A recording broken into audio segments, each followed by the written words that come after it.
Whiskey is the next one. Coke and whiskey. All right, guys. All right. We're here. We are here. We made it. We've done all the noisy shit. Any other cans need to be open? Ice need to be poured. I'm probably going to open up a Diet Coke we go to later, but it's bed. okay. Whenever. Do it right Eventually. now. Just do it right now. Pop it.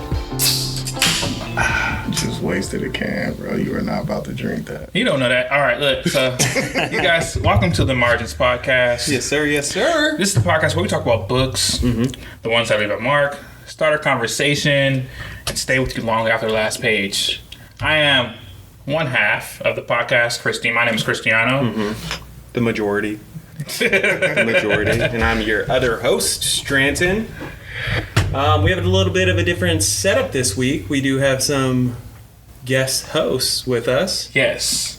Excited. Very excited to host this episode with you guys. Do you guys want to introduce yourselves? I'm Dante. I'm Taylor.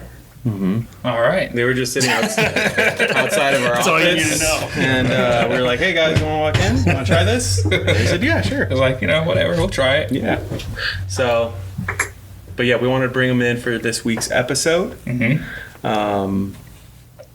Because it's a special one for us. It's actually one that comes from our dark episodes, our Oh yeah, the forgotten tapes, the lost tapes. the lost tapes. Yes. We are covering Pierce Brown's Red Rising. Both of our favorites. One that linked us from the get. Absolutely. There was two very memorable books. Well, more than that, but for this case, I'm going to say two very memorable books you referred to me. Well, series Mistborn and Red Rising. I was a fan of, well, not a fan. I'm mid on Mistborn. Yeah, but this one midway through the last book and haven't finished it. But yeah, they lost me. Yeah. But for this one, spot on. This was a great recommendation. I remember my first read through. I was calling you probably halfway through every book, just because all the shit that happes one after another, one after the other. But similar to someone else I know sitting here. Yeah, I've heard. For sure.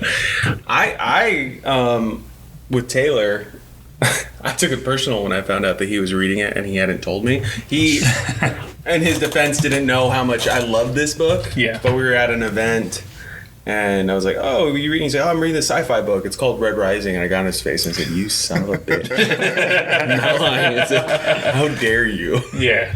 He's like, what, really? I was like, yeah, it's one of my favorite books. It's probably one of the best books. Like, we usually want to tell people about Red Rising. I'm like, there's a couple books in my life that I read where I was like, it's really hard to come back from it, right? Yeah. So I remember when I was younger, it was probably Harry Potter series. So I was like, I probably won't find a universe as good as this universe for a long time. Animorphs? Hey, Animorphs was good. they were on to something. Animorphs was good. But Execution, they were on to something though. Execution was but Animorphs was great. Yeah. My bad. But I would say Harry Potter when I was younger. When I got a little bit older, The Lies of Locke, Lamora.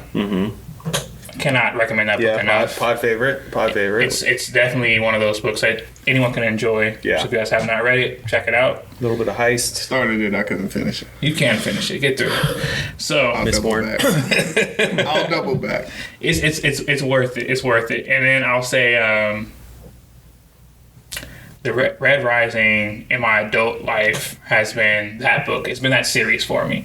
I think that it's the characters are super easy to like. There's a lot of character depth. There's a lot of character development. A lot of characters. Yeah. Usually, I hate when authors introduce 50 characters because I'm like, I can't keep track with everyone. For this one, I want to keep track with everybody. It's that intriguing. So Yeah, absolutely. We will be getting more into the book, but first we always do our check-ins. yeah.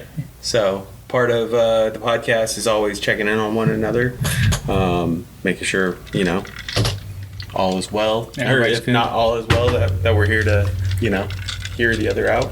Yep. So we can lead it in. Chris, how's your week going? Busy. This has been a pretty busy week. I got hacked. I haven't been hacked in a long time, but I got hacked on my work account. Oh, I thought you were talking about basketball last night. Oh Still. no, I played basketball last night too, but I got hacked on my business account and they raised hell. Like I got clients and partners calling me, "You got me hacked," because like the person that hacked me sent an email to them as me Confirming like that hey, it wasn't a hack. yeah, and they clicked the link, and so I unfortunately helped hack many people. Yeah. This is not a comfortable week for me. And then I'm just like huge projects, like second, third quarter is always crazy for any company, right? You're seeing where you're at in the year. You're seeing all the ground you got to make up to make your final year, your end of the year goals. So it's one of those weeks. And then your family Yeah. you gotta nut up. You gotta nut up, you feel me, with the family. So it's been one of those weeks, but it's all good. I'm happy that we're here. This is this is our bat cave. This is where we get to come, relax, let our hair down. You know what I mean? Or lack thereof. Or lack thereof. So, Shout out to the blog. but let's keep it rolling. Dante, This week, that was cool. Solid. Work was fine. Nothing crazy. Kids, you already know how they getting on my damn nerves, but I still love them to death, so they cool. How many? 2. 2. Yeah, 11 and 12. Yeah, I'm ready for them to get a job, though, so. Is it still considered child labor? That's well. Yeah. Yeah, look, the way Paper out. they cracking. where your kids be talking? You feel me? Yeah. Yeah, no, overall, it's all good, though. Good. Yes, sir. Nice. Taylor. Week's been going all right. It's pretty busy. Work's been busy. I think I'm the only one here without kids, so Yeah. it's hard to complain here. I got to the gym a little later than I wanted to, so What a dick. yeah. Other than work, it's been all right, man. That's good. No complaints here. I just got back from Arizona. It was Max's first birthday yesterday. Shout out, happy Max. birthday, Max. Happy birthday. So we did a birthday party for him with the fam back in Arizona. How was that 1-year-old birthday party? It was good. It was good. We, as parents do, first timers, we went with a theme that he had no idea what it was. Or let alone, I don't know how many people at this table would either, because Taylor didn't know about the movie. Do y'all remember That Thing You Do with Tom Hanks? It was a movie from early 2000s, I want to say, about like one-hit wonders from the 60s. No, sir. Exactly. Yeah. So It's bad now. I was we watched it. Has a bunch of big names in it, but when they were younger, and the main band's name is The Wonders. So first year, The Wonders. I got you. Look at you. You guys are cool. Yeah. The funny thing is, there's no like internet inspo for this. Like no one has thought of that for good reason, probably. The night before, I shit you not, a friend from that I got to know when I lived in Arizona that was raised with Rachel, who had their kid in August as well last year, posted the night before Oh, man. That Thing You Do Beat you theme to party. And when I messaged her, I was like, "That's crazy." She's like, "I can't believe that like this is happening. Like this has been 9 months in the making. Like." Yeah. Planning and everything, and she posted the night before. Rachel was like seeing red. Someone else thought of her idea. Yeah, but both went out without a hitch. Yeah, everything was good. Good to see fam. Yeah, the drive was a little rough on the way there. Little man spit up a bit. Yeah. And like Arizona is like, you know how Vegas is just long enough? Yeah. Arizona's like a little bit longer than that. Especially when you have a little one, you have to stop to like let them stretch and stuff. So Yeah. that normally 5.5 hour drive for us turns into 6.5 to 7 hours because of the stops. Yeah, for sure. So 5.5 hours. You guys are fucking smashing. usually, but no. I mean that was I think this is we talked about. I think this was the last time that we do all three of us in a car I think for at least like Thanksgiving and Christmas, we'll probably one of us or all of us will fly with him while the other one drives, or we get a rental or borrow a car while we're there. Oh, So that's great. Look at you guys parenting. yeah, trying. I'm not. I told my kids because my daughter asked me. She said, "Can we get a plane to Hawaii?" My friend went to Hawaii. You said no, we're driving. No, I said, Neri, I'm not taking you on a plane until you're old enough to not complain at all. Because we're gonna be miserable. Locked in. Miserable. Like she's a diva. So if we can't drive there, Neri can't go. That's the rule. That's a good point. Yeah. That's a good point. Eventually though, we'll see. She's in first grade. She started first grade this week, so we'll see. Shout out nerd. First grade. That's nuts. I remember first grade. Like that's one of the grades I truly Absolutely. remember. I remember Tiny Tots, which is right before preschool. I don't know about Tiny Tots. I didn't know that shit even existed. I thought when we were younger, you went to kindergarten, you went to first grade. Preschool. I never went to preschool. I mean, shit, it was there though. Was it? You know what? Tiny Tots is preschool. My bad. Okay. It's Tiny Tots, and then But pre-K didn't exist though. Right? Pre-K has to be a new thing because Same thing as No, preschool. that's the same. No. I think it is. My daughter went to 2 years of preschool, year of preschool. Wait, she had pre-K. Oh, that is. Yeah, you're right. You know the song "Sweet Caroline"? Dude, you were there that night. Yeah, You remember that night, right? yeah, I told you at the bar. Yeah. This guy still thinks that it's like that must be like a TikTok song that's made it famous. Like he's never heard it before. Really?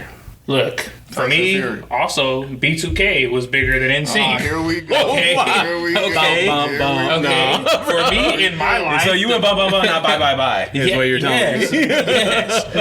What's B2K? No way.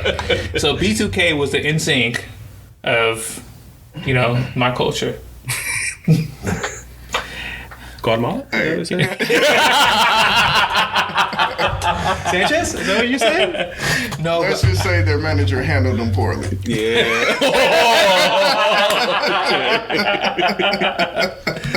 that's cold. Look, gotta hear that from me, man. Because, like I said, I was repping B2K. I went to war for you guys this week because everyone was trying to convince me that NSYNC was the bigger group, and I learned that they were the bigger group. I mean, but culturally, can you go ahead and evaluate that for? Culturally, for me it was pretty even Stevens. I thought they were on par. Yeah, no, absolutely. And then I found out that NSYNC sold 28 million albums. B2K sold 2 million albums. Big difference. I don't believe that. There has to be. I still Both think have a 2 in there. I think it's wrong somewhere. I don't know. But whatever. Don't mind me, guys. I'm delusional. It'd be like that. Yeah. All right. This week, instead of Between the Wines, as you guys know it, we now have Whiskey and Words. So instead of us breaking down a bottle, I do see that Chris went ahead and got a bottle, which is pretty Spot on. That's for pretty the book. spot on. Yeah. You want to introduce it? Sure. Especially because I got the homie from Total Wine who said he's going to check us out and subscribe. Yeah, what was his name? I don't remember. Oh. So, that's not important, guys. The important thing is... This episode's going to air in Derek. Doesn't sound like it. The important thing is you helped us look at different whiskey. We ultimately decided to go with the Rebel. There was a spark. There was a spark. Yeah. And you asked about the podcast. You thought it was a really interesting idea, and I like that. So thank you for looking us up, because before we left, you did make sure you looked us up. Yeah. So for this week on Between the Wines, or Whiskey and Words, the wine that I chose was Alba de Domus. And the reason why, don't worry, I'll put a huge digital thing here for you, is that this label reminds me exactly of Red Rising. It has the same color scheme: gold, red, black, brown, etc. But then also it has a Roman-esque feel. Mm-hmm. And although they never officially say it, the whole thing is very, they talk about different influences, but all of Red Rising is Roman. very much Roman. Very much Roman. I technically have about 20 minutes left on the reread. Yeah. I know how it ends, though, obviously. But I was surprised to find how much Rome is and the Romans are mentioned in the book. They are mentioned a lot. I didn't think that. I was like, oh, because so many times with Will of the Many, they say, oh, it's like Red Rising, but Roman. Oh, well, Red Rising already did Roman. Yeah, that's definitely. It's not as much Roman as Will of the Many. It's a book that you guys gotta check out.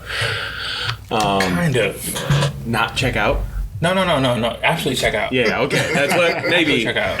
think out About the loud. comparison. I'm saying like the comparison. I think that Red Rising it might be equal to or more Roman. You know what I mean? Because like think about they pulled from so many Roman ideologies, whether it's like the Roman gods or like Mount Olympus, and you know what I mean? Like, Oh yeah, absolutely. I think they pulled from a all lot. the proctors and The everything. proctors. Yeah. I think like the whole. I'm using the wrong word, but the whole vibe that golds give off is very Romanesque. You know what I mean? But anyways, Yeah. All right. With that said, I wanted to do a little bit more of a guest spotlight on our guests here. Dante and look at Taylor. that. Dante and Taylor. We got a Dante couple- spelled your name wrong. Who did? I'm used to it. Wow. Dante. You know, some papers I just wanted to our call you guests out don't on even that. see. I just want to call you out But on yeah, that. you just How do you had to spell do it? that. I had to. Ontay. Yeah. Hey. Spell You it. sound it out. Yeah. Yeah. Come on. It's not Don't T. D-O-N-T. That's Don't T. No. Anyway. I didn't do that so much for you, but I did for all the Dantes in the world because I was listening to this podcast. Everybody spell it different, though. I spell mine right. All right. First book series that hooked you into reading. The first book series. It'd probably be like Harry Potter. Like where I actually chose it and I didn't have to read it. Chosen. The chosen one. Forced reading. Yeah. It was probably Hell Harry yeah. Potter. You? Probably the Chronicles of Narnia. Ooh, that's That good. is a good one. That's good. Mr. Tumnus. Mr. Tumnus, yeah. I can't remember. Like, I know there's 6 of the books. It's Yeah. been so long, I can't My remember. Wish Wardrobe. What's that?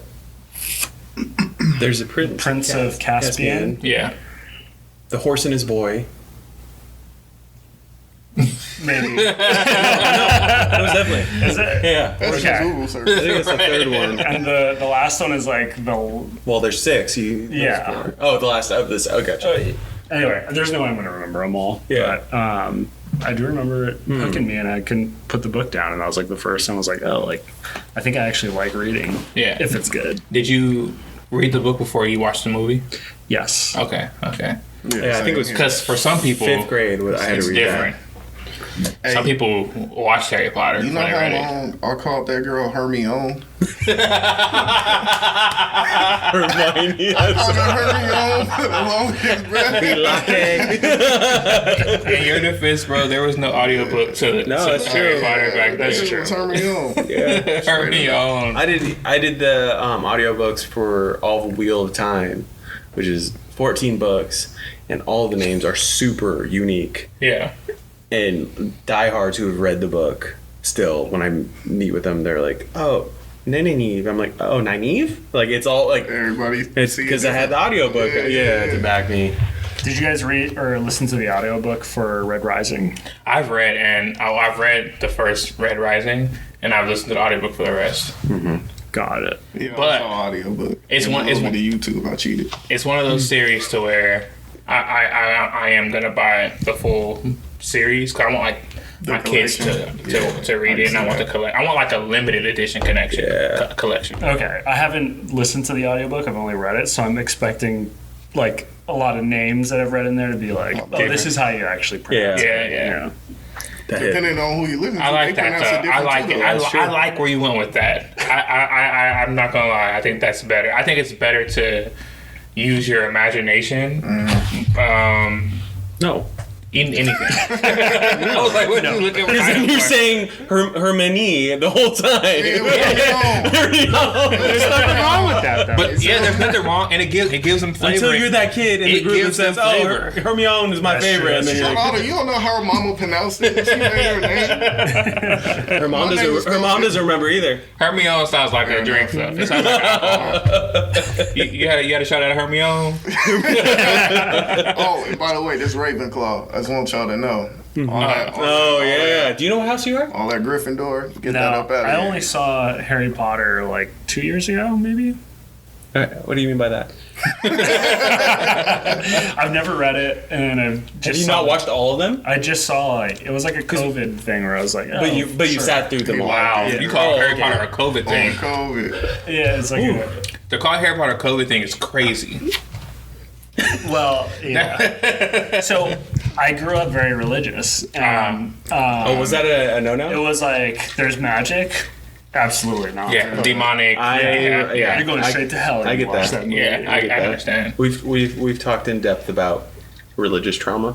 Yeah. Yeah, that makes sense. Maybe for a different podcast. Yeah, yeah. Fair enough. Same one. was great. I We'll loved find a it. good book about it. Yeah. I'll be fair with you that however much you enjoyed watching it, you would enjoy reading it 2 or 3 times more. Because there's so many things that happen in the books that don't even get brushed upon in the movies.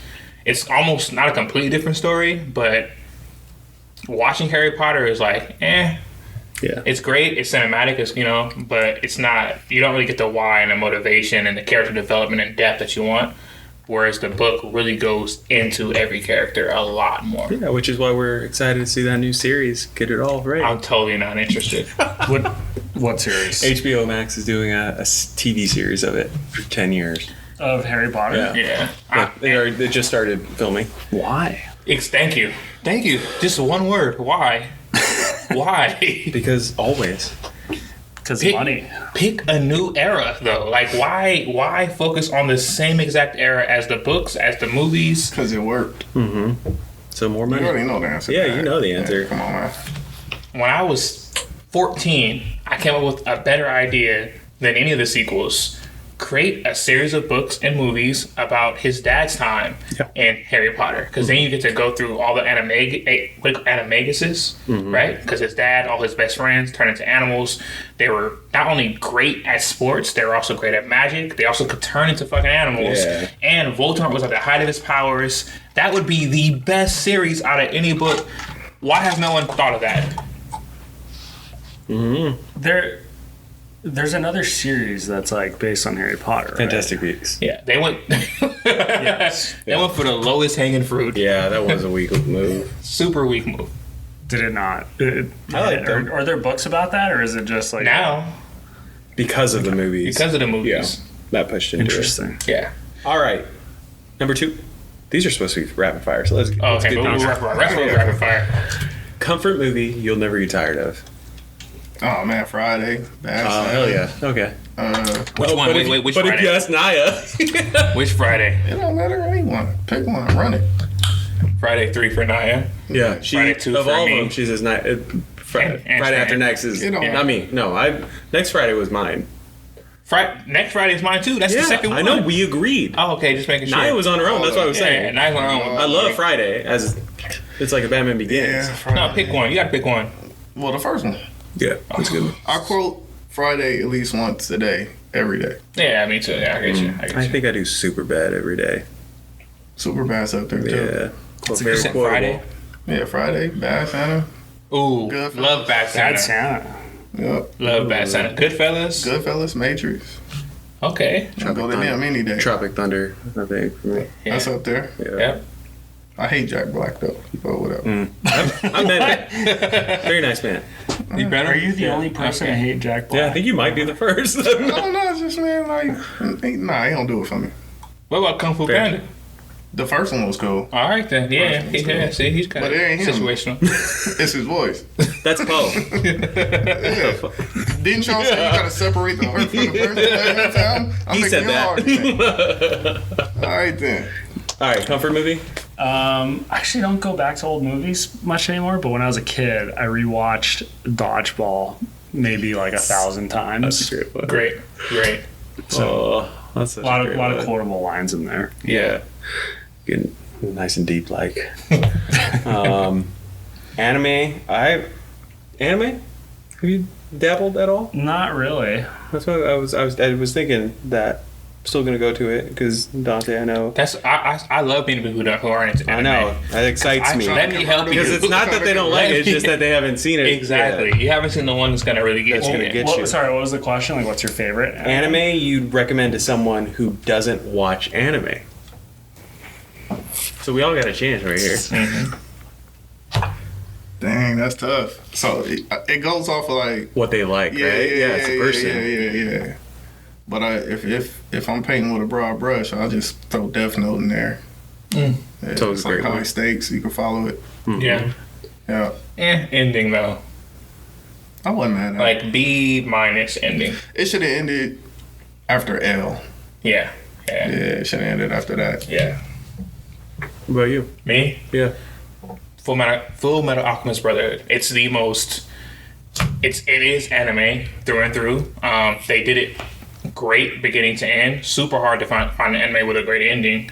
And it's very entry friendly. Like some anime you'll watch, you're like, oh, you don't want to watch this part. Like, but the whole anime is very much friendly. I gotta give you pushback on that though, because you gotta watch the first one to appreciate Brotherhood. No. Yeah, you do. I explicitly tell people to skip the original Full Metal Alchemist Brotherhood. You won't appreciate Brotherhood like that. No, because they're not The first into one anime is already yet. good. They're not into anime yet, though. Oh, okay. That's Right? These are people who are not into anime yet. Fair enough. For the people who are not into anime yet, I say watch Full Metal Alchemist Brotherhood because it has a little bit of everything that everyone who loves anime, this is the reason why they watch it. It has a little bit of everything. And it's only 64 episodes. Super digestible. Short. Yeah. Hour episodes? Half hour. Very, very much digestible. Man, it's like 15 minutes after the intro and outro. Yeah. So true. But it's not like Naruto, you're going to have 100 episodes of filler, right? Big facts. Full Metal Alchemist Brotherhood, you're story, action, story, action. Like, yeah. You? Mine. I was gonna go the same, Full Metal, but I might put a second, just like for if we are going broad brush. I could throw in Demon Slayer just because of how it looks and possibly That's the hook you only in. thing No, I know. Demon Slayer, But that's why I'm specifically like for you to be like, oh, this I tried. visually. They ain't even I tried locking with like Demon that. Slayer. They ain't even locking like I that. tried with Demon Slayer, and I think if you're not into like art and anime, Might sleep on it. it's you would sleep on it. And I had like a very good reason why I was like, man, look at this. It's so it's like so intriguing.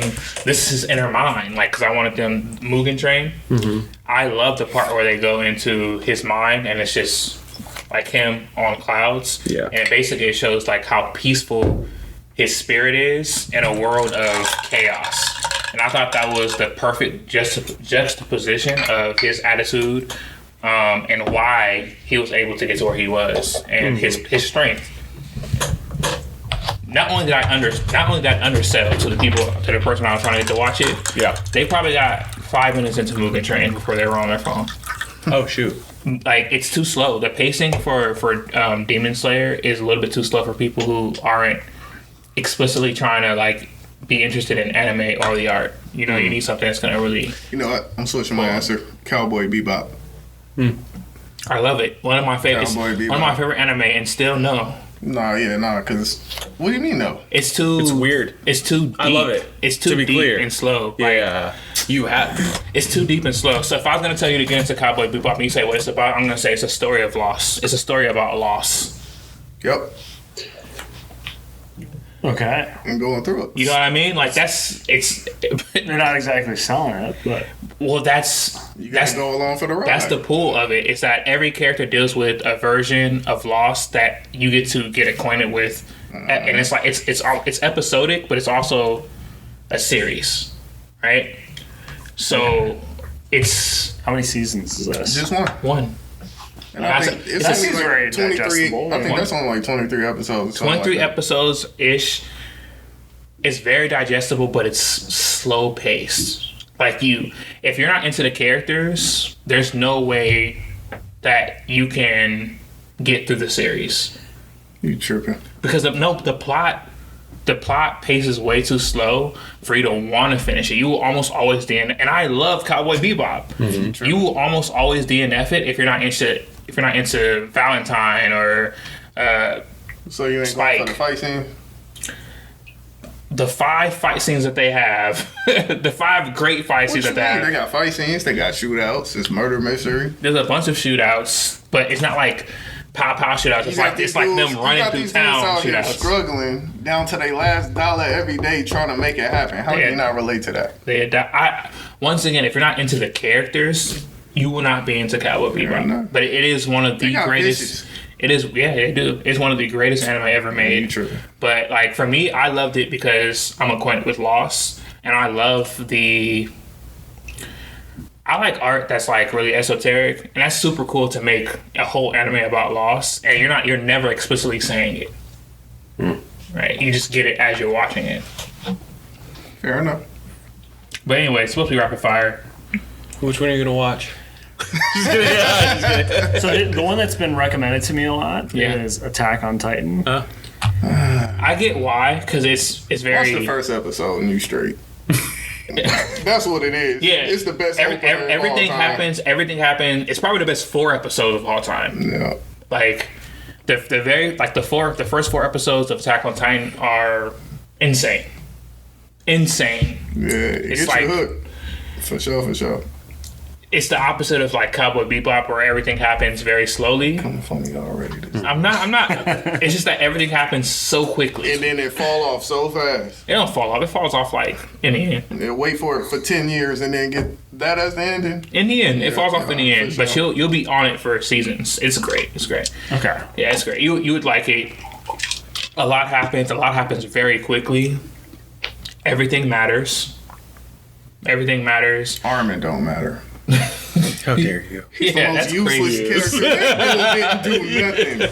He cried a lot. Alright, for sure. When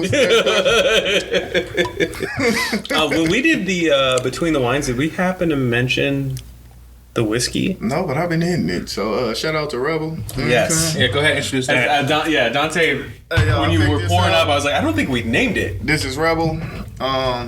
Picked it to go along with the theme, Red Rising. Mm-hmm. They rebellious. And what's this? A Kentucky straight bourbon whiskey. 113 proof. 113 proof.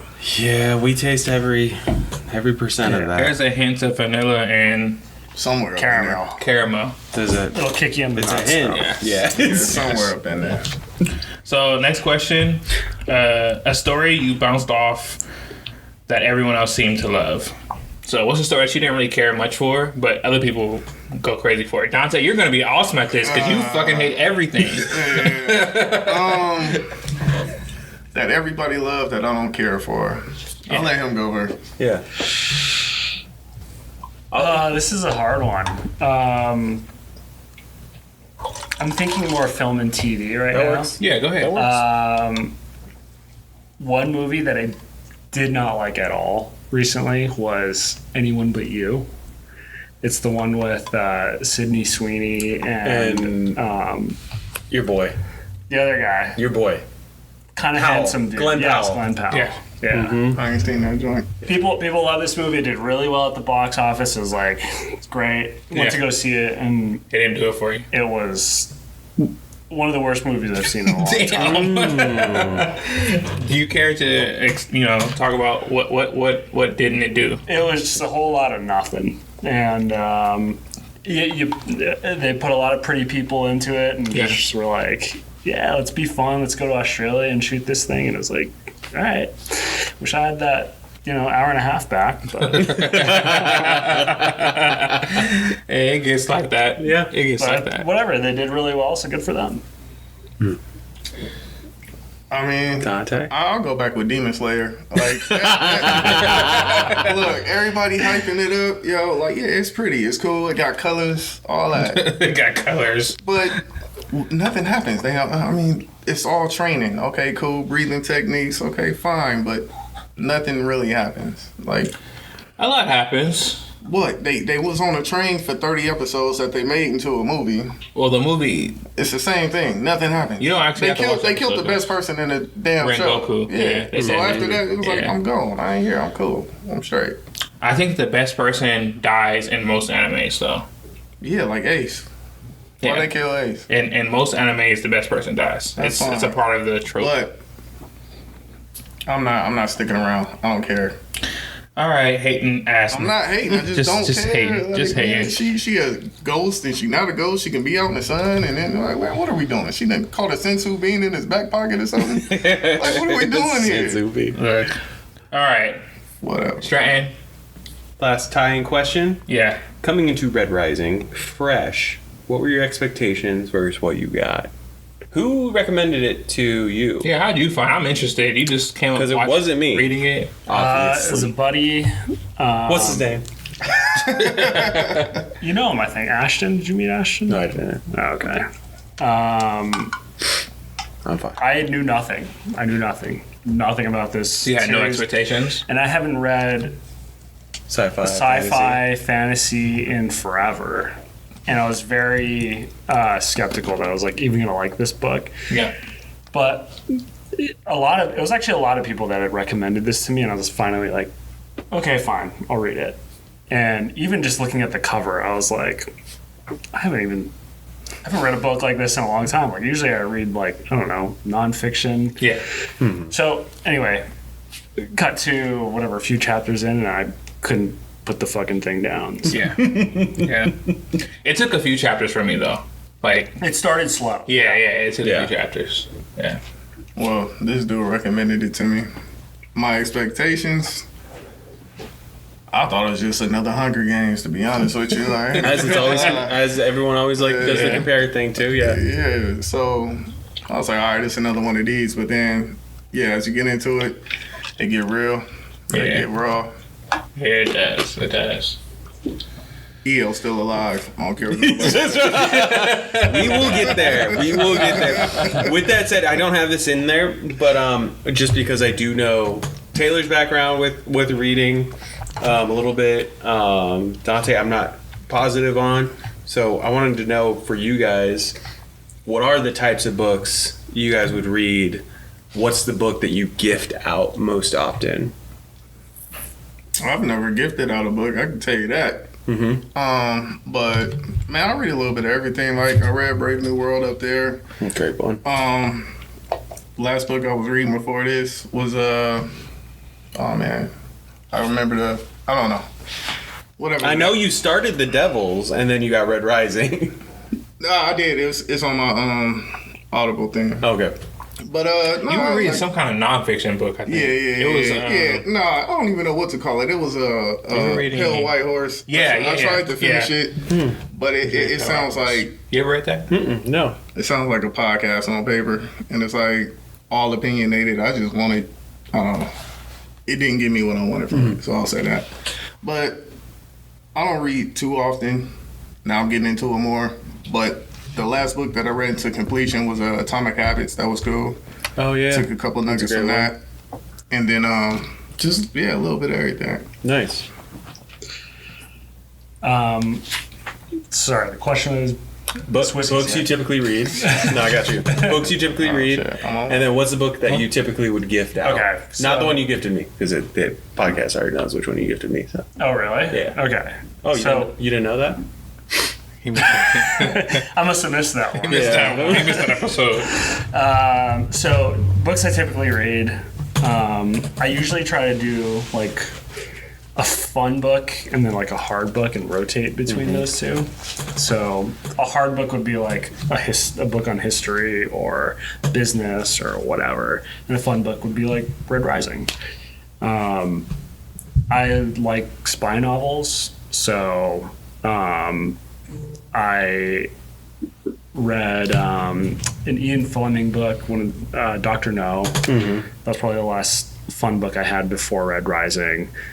One book that I gift out a lot is the one I already gifted you, from Fifth Risk. The Fifth Risk Michael by Lewis. Michael Lewis. I love that author. He's my favorite. Great book. So I've gifted that book a few times, some of his other books, but yeah, he started off as like a finance bro writer. He's not. He wrote a book to like push people away from being finance bros, which ended up working, being kind of counterproductive, and people fell in love with like stock trading and all that because of his books.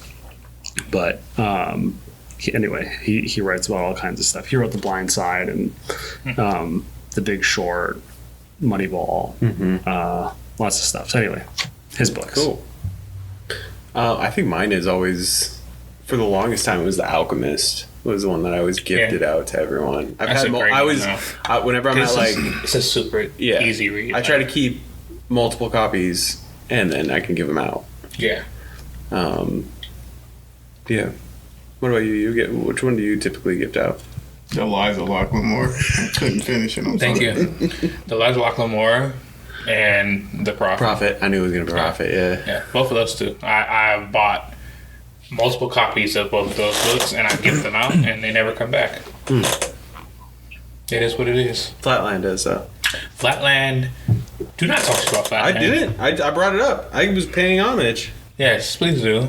Taylor might like it. You might like Flatland, Because Taylor. I was just about to say he that. likes numbers. Yes. What's this about? I'm gonna murder this, but so Flatland, it is fiction. Y'all take a nap. But it's vetted by mathematicians. So everything in the book is mathematically possible in a fantastical way. Sci-fi book? No, I wouldn't say it's. I wouldn't go that far. We'll call it math. I'll call it mathematical. It's sci-fi. That's Mathematical. It's so made up. So you follow A square. but his name remind you. is his name is that's his name. Yeah. because that's what he is. Because what he is. To be. So he's defined as a square. So that's what he is. As in like a nerd or No. An He's an actual actual square. Oh. So you're in Flatland, a 2D universe. It's a universe of 2 dimensions, and basically, you're. I'm gonna give you like a really quick overview. Man, get the fuck You're a out part. of here. Shut up. You're a square. No. You're a square, and you're a part of a society that Equation? they've only ever Why you dealt using with this supposed to be? these 2 dimensions. One day you realize through this magnificent happening that there are more dimensions. The government then comes back to say, basically call you crazy or this didn't happen. I'm giving you like a huge overview on this. It sounds like Silo. Have you seen Silo on Apple? I haven't seen Silo. But anyways, I'm just rushing through different parts. Just read the book. It's not bad. It's great. It's probably one of the greatest, shortest books ever. Hey, it's not bad. Read it. Anyway, If you like math, Flatland is probably one of the greatest books ever written. If you like math. yeah. Are you big on Lee Child's books? Are you Reacher? I'm feeling pressured by this guy. Why? Fucking counting. That's crazy. I felt pressured, I don't know what guys. you're thinking about. That's a great It's just I've had to listen to it a couple times now. I'm sorry. He pressured me. I have a copy upstairs. Yeah, it beat I the will shit. loan you. It's super short. You don't need it. And if you like math, you will love the book. You won't. Did you finish it? Nope. Okay. Thank you. Did you finish Mistborn? I've read enough. I've read enough. Read enough. I've read enough. That book could have ended 3 times over. There's big fans of it out there. Yeah. Flatland, though, I think you might be the #1 supporter. No. You guys, I know so many mathematicians who are into this. I know so many So many. So many. Total Wine Cashiers. like it. We just lost our listener. All right. What you mean? I sounded good. No, I know. All right, guys. I'm I here to don't remember his support. name though. Yeah. You can do that in post, right? Yeah, in Yeah, post. post, We'll put it post, in post. post. Yeah. Alrighty. Let's give a little bit of a synopsis. Yeah. Red Rising is the story of Darrow, a helldiver from Lycos, whose life as a slowly red is shattered when he learns the world isn't as it seems. What starts as a tale of grief and vengeance transforms into a brutal infiltration of Gold Elite. a society built on conquest, cruelty, and hierarchy. It's a book about power, deception, and what we become when survival demands transformation. So let's break it down a little Absolutely. bit. So Darrow will cry, baby. wait, no. You're going too deep. Oh, my bad. Look, zoom out. There, the hierarchy. So you have the reds on the bottom. You have pinks, who are basically prostitutes, and Yeah. you know. Color-coded caste system. Yes, exactly. Yeah. So you have reds, you have pinks, you have grays, you have golds, you have silvers, you have whites, You you have have browns. obsidians, browns, Silvers. All right, so yep, says silvers, Copper. copper.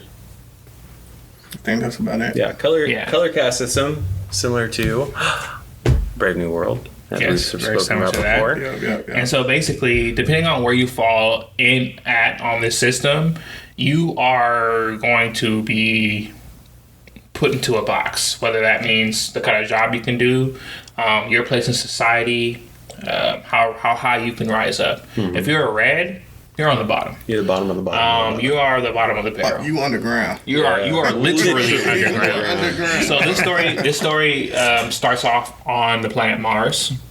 It does happen basically like a post-Earth story. It's a post-Earth story, and they do eventually get into that a little bit. But you start off with Darrow of Lycos. What Helldiver is, basically they are people who Terraform. they terraform. Yeah. They get into these drilling machines and they terraform. And you go your whole life living underground in a mine if you're a red. Fighting for survival, fighting Yeah. for your work equals whatever you earn, and if you don't earn enough, then you only get so many rations. Right. And you're fighting against other reds. Yes. So they basically Pit everyone against each other. They A class tribalized system everyone. inside Yeah. a class They put a system. class inside a class system to have tribal warfare. Yeah. Yeah. Because divide and conquer works great. Yeah. Obviously. But no, not only that, they didn't know you could live on the surface. Yeah, Like they that whole- created a lie Yeah. so clear Yeah. that it was just like, oh, you're doing this because what you're mining will allow us to then move up to the surface and make it livable. Yeah. They was already up And there so killing it. for hundreds of years too, right? Yeah, hundreds of years. For hundreds of years they had I think they were at the 700-year mark by Yeah, the time Darrow sound was about figuring right. out. Yeah, That's crazy. Imagine your whole life you're like, I'm working, I hate what I'm doing, it's awful, we live in a shit place, but I'm doing it for a greater good. And one day you find out, 700 years you guys been living great. yeah. And we've just been using us for fucking labor. It's up. It's up. And so basically that's what happens in this story, guys. It's up. And to get into like some of the main characters, because I think that one of the strong points about Red Rising, you can call it plot driven. I prefer to say it's character driven. I think that each character's motive really drives the plot down to the supporting characters. So for main characters, you have obviously Darrow of Lycos. You have Io of Lycos. She's still alive though. Mixed reviews there. And you have who else is a red at this point? Darrow's mom. You have Uncle Darrow. Huh? Uncle Darrow. Uncle Darrow. You have who's the one that saved them? His uncle saved him. Dancer. Dancer. Oh, yeah. You have There's Dancer. Dancer, You Harmony. have Harmony. There's his brother Kieran. Kieran. So these are all reds. Dio. Yep. These are all reds from the mine Lycos, and there's other mines. You have Gamma. That's also a tribe of reds, right? We won't get into them right now, but those are the reds. And then there's probably a couple more we're forgetting. You have the Greys. Sorry, guys, don't ask me about the Greys' names, but they play a significant part of the story because they are the immediate overlords of the Reds. Like, they tell them what to do, they govern them. They're the ones that the Reds hate the most. They're like the police, They're right? like the police. The Greys are like the police. And they answer to the Silvers and the Golds. For all intents and purposes, I'm going to put the Silvers and the Golds together right now. Coppers, yeah. Yeah. So you have the Greys, which the reason why they're important to the story, I feel like, I don't know if it's ever explicitly said, there's a lot of Greys. There might be more Greys than anything. Like, Greys they make a lot of shit work. They the blue collars. Yeah, like they do a lot of various amount of jobs. So that's why I really wanted to name the Greys to talk about them. And then also in terms of, you don't really meet any Silvers in the first book, I want to say. But you definitely meet the Golds. And so the Gold family is super important. The funny thing is there's a huge connection between the Golds and the Reds. Very real life. There's actually there's a debate that I watched on Jubilee. Yes. On Jubilee. Yes. And I think that they had a very similar debate as what happens in this book so the Golds and the Reds are very similar to the left and the right in terms of certain things they fight for. By all intents and purposes, it might be the same thing, but the side they're looking at looks different to them.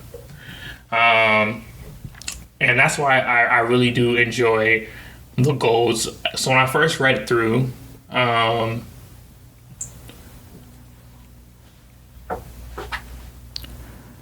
actually, I'm going to save that. I just looked at the outline, so I'll save that. Before we get into that, let's get into the deep dive discussion part, and then we'll peel back the layers. Are we under the assumption that listeners have read the book? So, for the most part, yes, but we want to keep away from spoilers. We want to keep away from spoilers until the end, and we'll have a spoiler section. We will. Okay. So we're gonna have a spoiler section where we can go crazy. Mm-hmm. Understood. But that's the end part. We call it the spoiler zone. Yo, crazy. All right, for sure. Yeah. So until then, you can say things that are, you can Google. Like anyone can Google if they read. So for this, we only covering the first book. Yes, first, and thank you for jumping. Yeah, let's be clear on that one too. Right, this is only Red Rising. Red Rising. For sure. Red Rising. Are we coming back for the Golden Sun? Yeah. If you're on your best behavior, yes. Okay. I think that one's better, but it is. It is. That's my favorite. Wait, real quick. Top three. Top three so far. He's done the first three. Okay. So top two so far. Golden Sun, Red Rising, and Morning Star. I think Morning Star is a little bit better than Red Rising. No. A little bit better than Red Rising. No. You said Morning Star? Yeah. I think Morning Star was a little bit better than the whole concept of the academy is like, or whatever they call it. Yeah. That is like, that is so. It's so good. It's too good. Everything that happens there is like. Anyway, no spoilers. We're gonna pack that later. Dante. No spoilers, but top three or two. We'll say two. We'll keep it at two. I like Golden Sun, my favorite one. Morning Star might be two, and then Lightbringer number one because Lysander. And then Golden Sun, and then Morning Star. Okay, Stratton. That's crazy. You like Lysander? Yo, he the GOAT. He's a piece of shit. That is. He's a piece of shit. That is nuts. Hey, no spoilers. But he is. I'm gonna go Dark Age. Ooh, I like that. I like that. I love Dark Age, and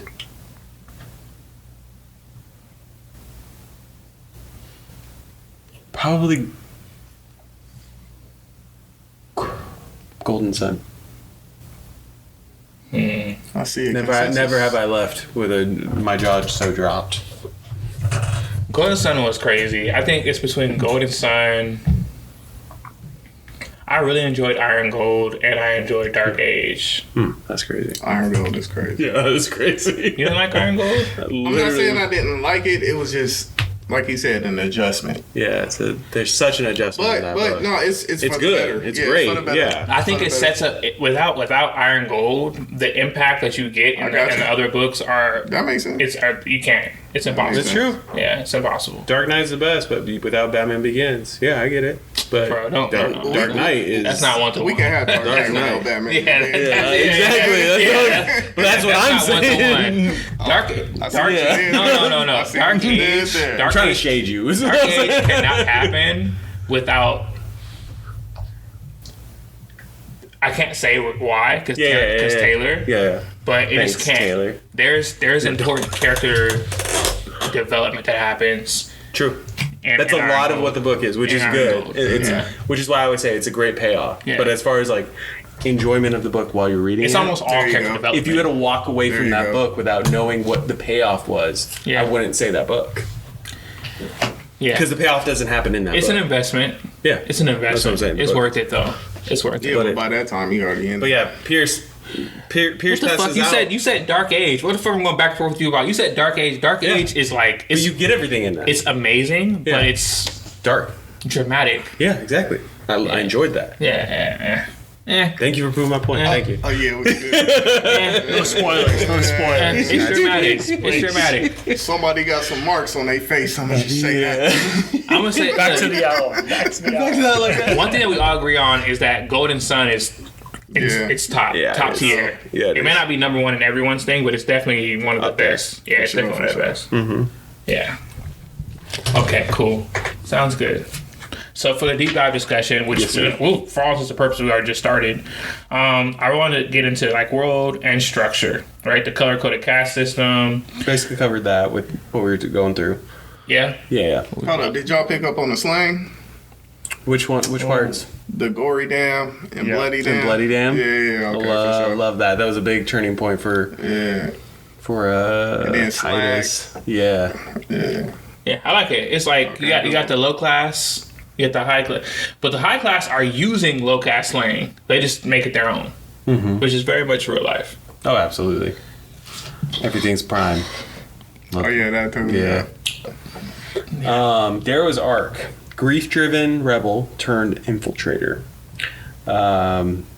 Did you guys buy into his transformation?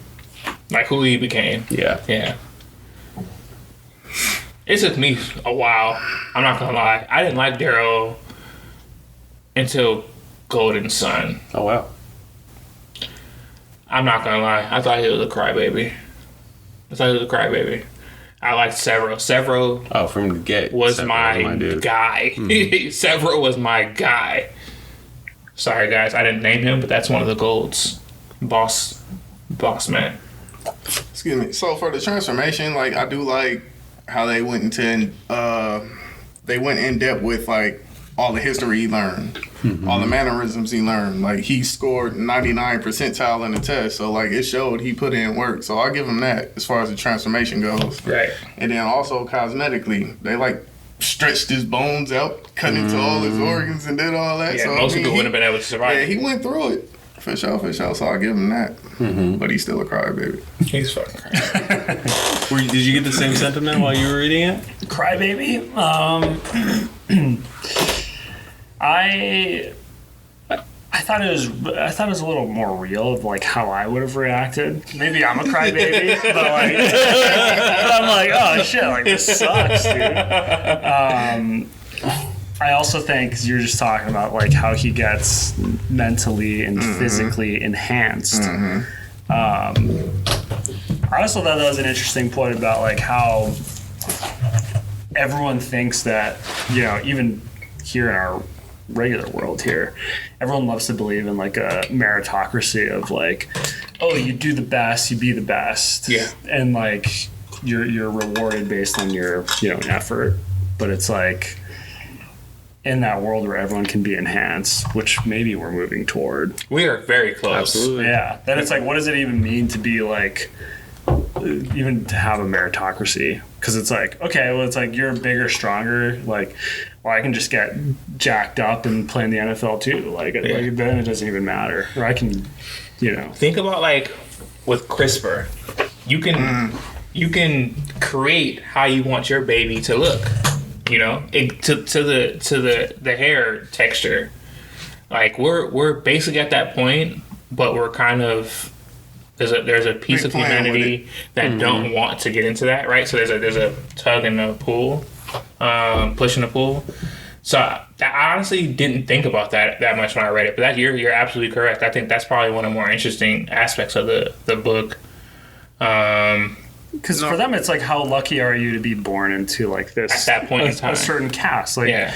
you're lucky if you're born to be a gold, right? Yeah, But then, exactly. like with the whole technology, it's like, oh, it doesn't really matter. You can take Darrow and he'll be a gold. Right. And for like us, it's like, oh, like it would be nice to be, you know, 6'5", super smart, whatever. But it's like, oh, if your parents can just pay for, CRISPR your genes, it's like, what does it even mean to be like top tier in society at that point? Yeah, that's true.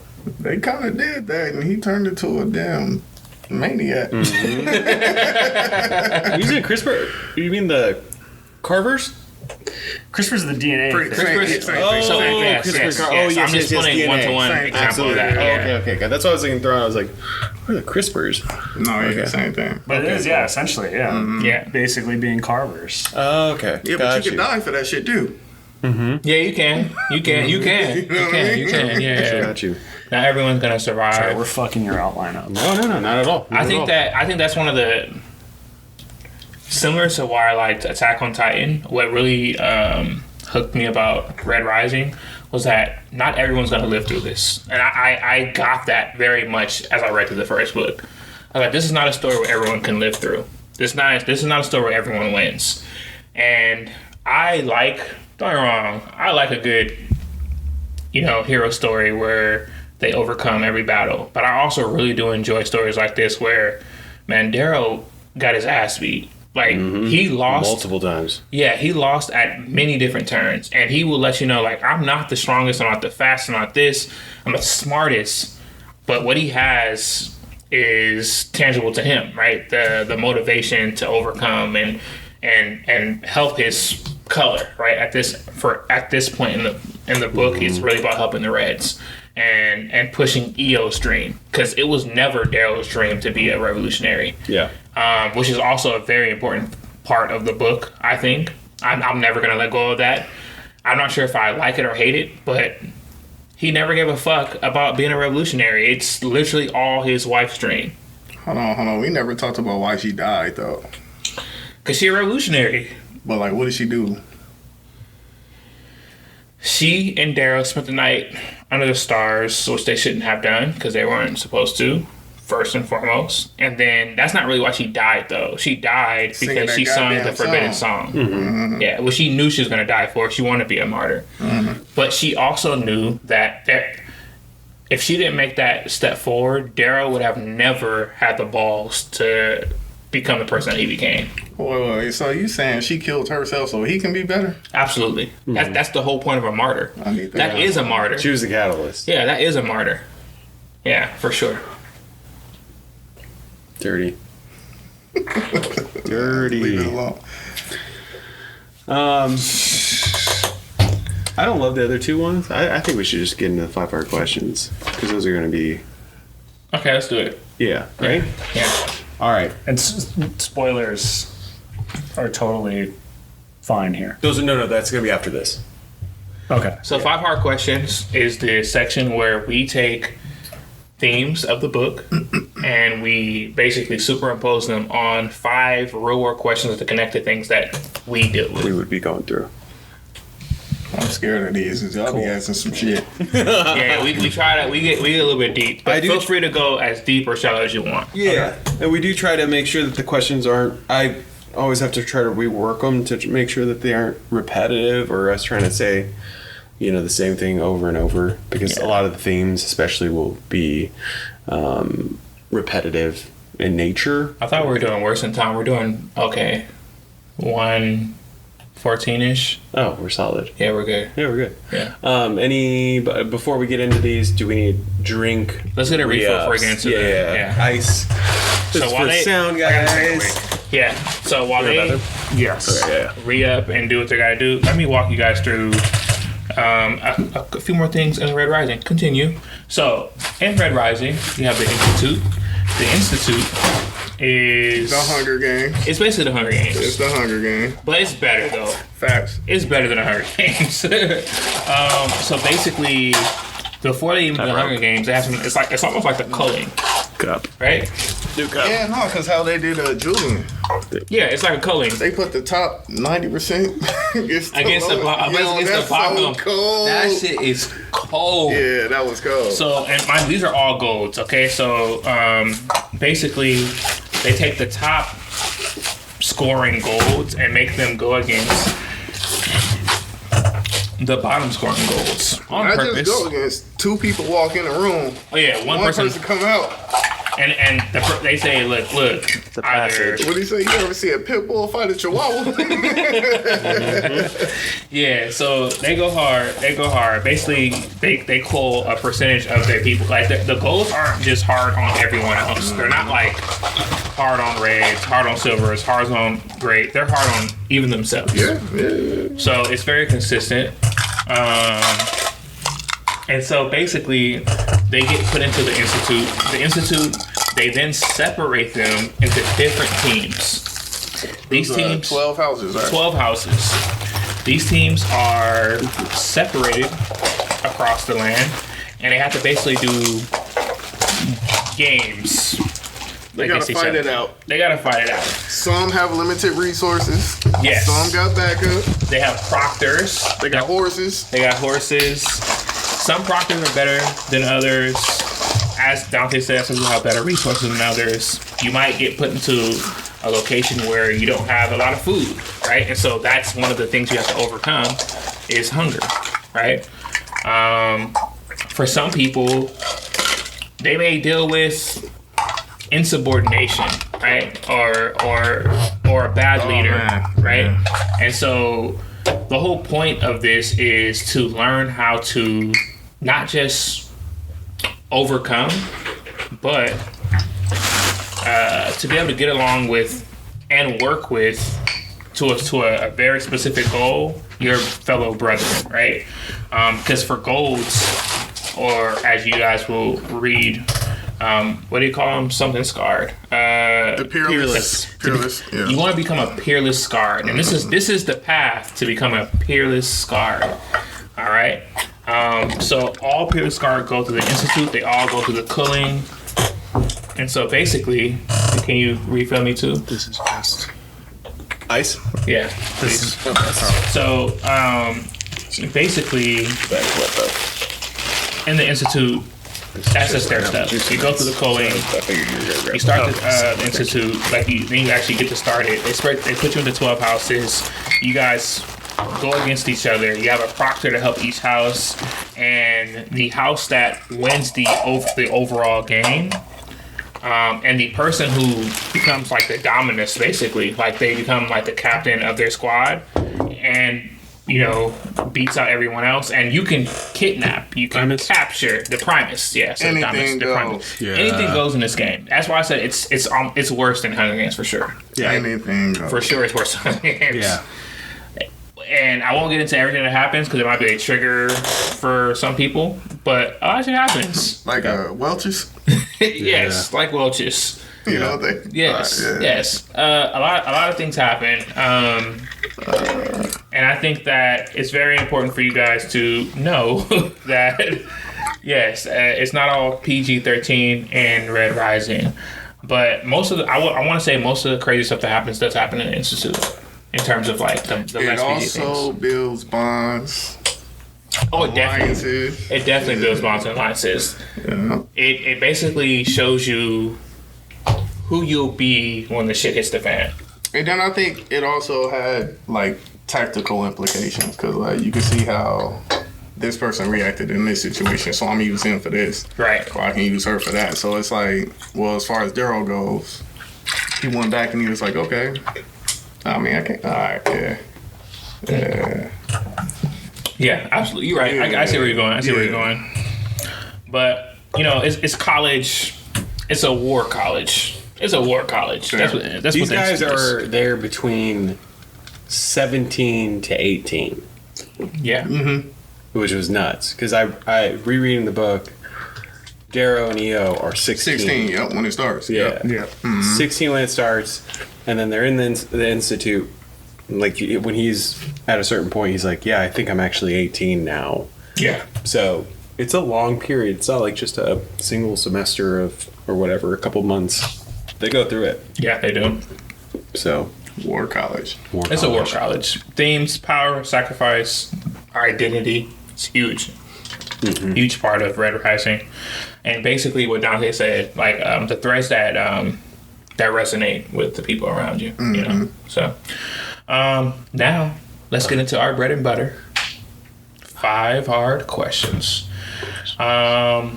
So as you guys know, I won't beat the drum on this, but this is a section where we get into 5 hard questions that relate to book themes. Mm-hmm. And so for question 1, I'll go ahead and run through that. Yep. This is going to be book specific, guys, and it says the Institute turns strategy into survival, half war, half mind game. If life suddenly worked like that, what sneaky skill or odd talent of yours would unexpectedly become your secret weapon? So if life turned into a war game, what skill or talent of yours would unexpectedly become your secret weapon?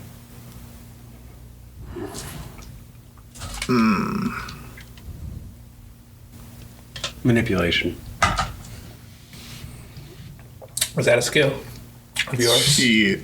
Could be. Oh. I was saying, not of mine, but I'm damn sure it's good. It's a skill. I'm saying, is that a skill of yours? You're an actor. I can see that. I would say a very similar, maybe a sister skill of that, is building loyalty and trust. Manipulation. Okay. Manipulation. Yeah. Manipulation's that, except they don't know it. I can see that. It's very useful. Probably the most useful for this. Because you need loyalty to become Primus. I mean, with me, I'll just say, shit, man, let's figure some shit out. Like, just try it. Like, I'm down for it. Like, the several, like, shit. Yeah. Let's do it. Whatever. I'm rolling. For me, definitely forward planning. I think that the ability to think ahead and, relish that part of it is a huge part of that as well. Some of my favorite characters, but to be honest, none of my favorite characters have that skill. They all fucking suck at that. My most hated characters are the thinkers. I fucking hate Antonia, Mustang. I don't hate Mustang. I just don't like her. I don't like her character. I think that she's not very trustworthy, especially in Red Rising. Not very trustworthy. Over time, this builds, but Red Rising, not so much. But yeah, so that's the skill. Forward thinking, planning. Question number 2. Before we do question number 2, did you ever do your parking? No. And it's too late now. If I have a ticket, that's it. Me gonna run it up. Yeah. It's gonna be what it's gonna be. I'm not gonna pay parking and get a ticket. Like, that's crazy. Hold on. You see what he crazy. With the forward planning? Yeah, that's crazy. Okay, cool. No, I thought about it earlier. I couldn't find my phone, and we were already taping. It's right there. And then I said, "Fuck it, let's just run it. Let's go." Yeah. So it's not my fault. I thought about it. It's not my fault. I couldn't find my phone. It's not my fault. So anyway, it's okay. Question number 2, as you were saying. Yeah, question number 2. You don't have to read the first part. I understand. I know you understand. I get it. I know you get it. I get it. I know you get it. So, Darrow's world is split by colors, but inside the gold ranks, everyone still fights to prove they belong. Mm-hmm. What's a time you walked into a room and instantly knew you had to prove yourself? How'd you play it? So I did prepare these questions, and I will say that I did this. I saw this question and I thought immediately of Taylor. There was a specific story I've recently heard that made me think of this question, which I was wondering if you would want to share of that. Yeah, I think I know which one you're talking about. So after my junior year of college, or during my junior year of college, I was doing interviews for investment banks, which are these really, ultra prestigious jobs. You have to be super smart and qualified to get there. And I was interviewing for probably the biggest investment bank in the U.S. And the interview process is notoriously grueling. They fly you out to their offices in New York City, and it's 4 consecutive interviews basically, and each one is testing a different type of skill basically. So they'll do one to see they call it a behavioral interview. It's like, are you chill? Do we like you? Yeah. That one's easy. And then they'll do like some more technical interviews, like, are you good at math? Like, how do you think? And so one of them was a technical interview that was more around like brain teasers and thinking on your feet.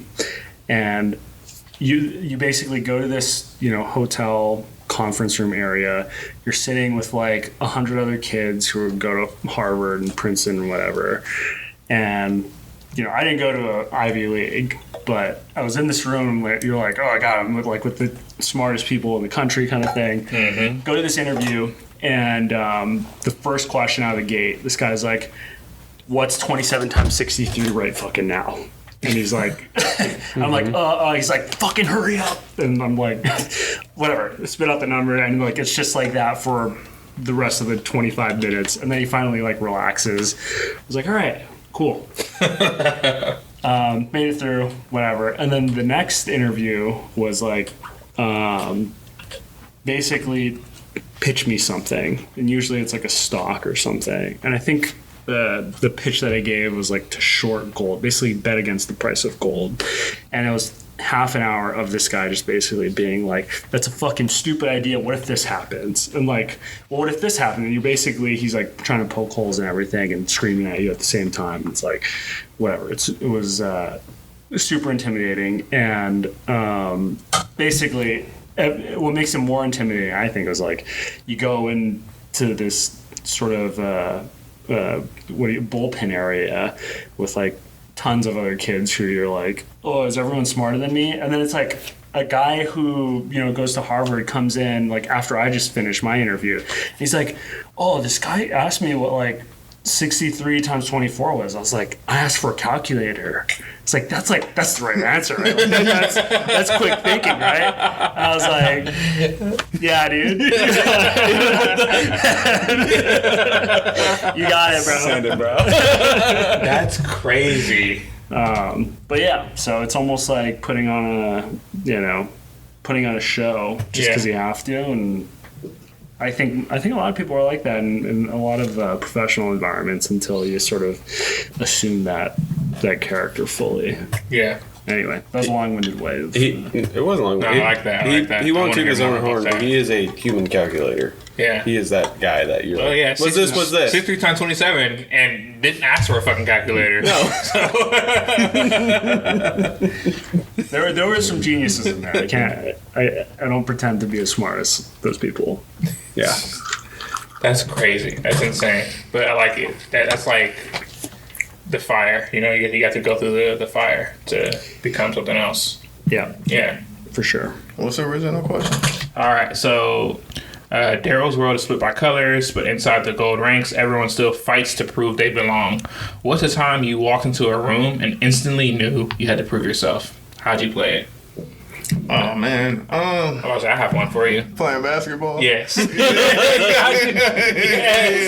I know yours. Yeah, playing basketball, man. I'm the shortest dude on the team. By far the youngest too. The youngest dude on the team. What time? Like, what's the It's time like range? 10th grade. Yeah, we're in 10th grade. This was like a little city team or whatever.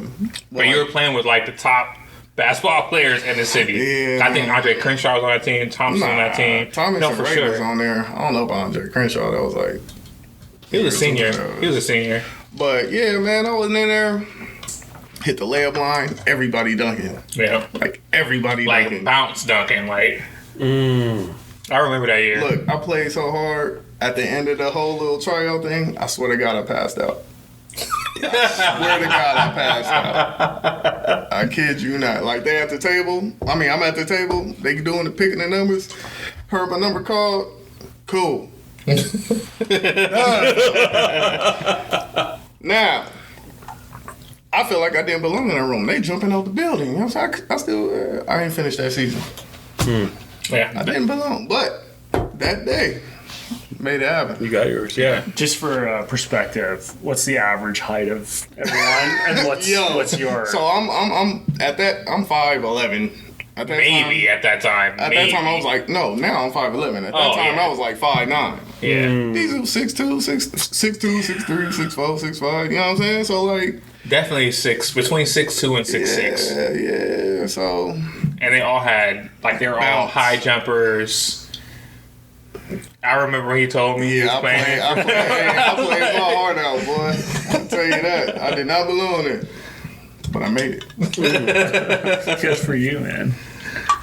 Yeah, I knew it. Because that was tough. That was tough. For sure. Yeah, that was much respect for that. What you got? I looked at you first. Yeah, no, I said your name first. You did. If you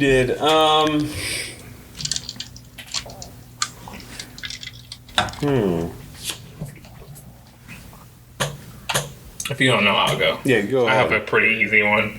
I brought this up before. I got sent to London because they thought I was smart. And I was just trying hard. That's it. I had a 3.8. I was playing sports. I made a BSU. I created the BSU at my current, my at that time current JC.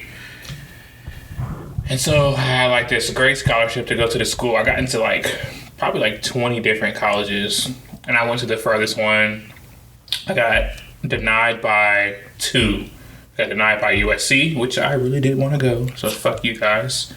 And then I also got denied by 3. I got denied by Boston University. I wanted to go to there because they had great basketball, great on-campus facilities, etc. And I really wanted to go because to stay close to home, San Diego State, beautiful campus. Little did I know, San Diego State is notoriously hard as fuck to get into. There's people who got into Stanford that did not get into San Diego State. I know them personally, so it's not hyperbole. But anyway, so those 3 schools I didn't get into. I was 20 other schools though. Anyway, I took the furthest one because, I'm never gonna get that chance again. And I was out of my league instantly. I'm out of place. So that's the big one for me. How did I play it? Fake it till you make it, baby. You know what I mean? You have to nut up. Basically, I came up with the saying because of it. I was you don't get stronger, you just shift in your seat of power. In life, it's not that you're getting stronger or life's getting easier. You're just shifting perspective until it matches up. You know how a broken clock is right 2 times a day kind of thing? Same thing here. You find a way to match those points up and you strike while the iron's hot. Make the best of it. Keep it pushing. Because sometimes that's the best you can do. You're not... That's another thing about Red Rising. It's not that you're gonna get gold. You know what I mean? You're not gonna always win every situation. And by no means did I win this situation. I went into it, great grades, everything. I just knew I was gonna have everything paid for. I was fucking basically homeless. I was struggling. I tried to quit 3 different times, but my dean wouldn't allow me to quit. They told me I couldn't afford it. I had to go home because I really couldn't afford it, and I really should have went home. But I finished. You know what I mean? So yeah, for sure that's my big one. What school was that? Richmond University in London. Lots of politicians' kids, lots of well-to-do people. Shouldn't have been there. I was very odd man out. But I made friends with amazing people, amazing families that are pretty important. So it was cool. You were Azusa in Syracuse? Yep.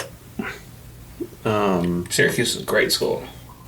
I loved it. Went there. Yeah. The GOAT went there. His favorite basketball player is Carmelo Anthony. Melo. Of course.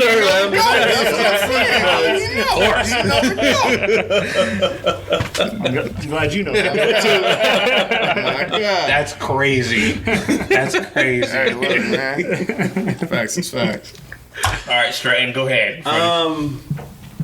Man, there's really not a... Didn't you write this question? Yeah. But our whole thing is that we try not to, even when we create the question, we try not to think on it so that it's a raw response. A few times have I not thought of something. I think the closest thing that I can think of is something I brought up in the last episode was the first time I was in an acting class. Because it was something that I wanted so badly to be part of my life. And the way they did it in that class was you didn't get to see everyone else's scene until all newcomers performed.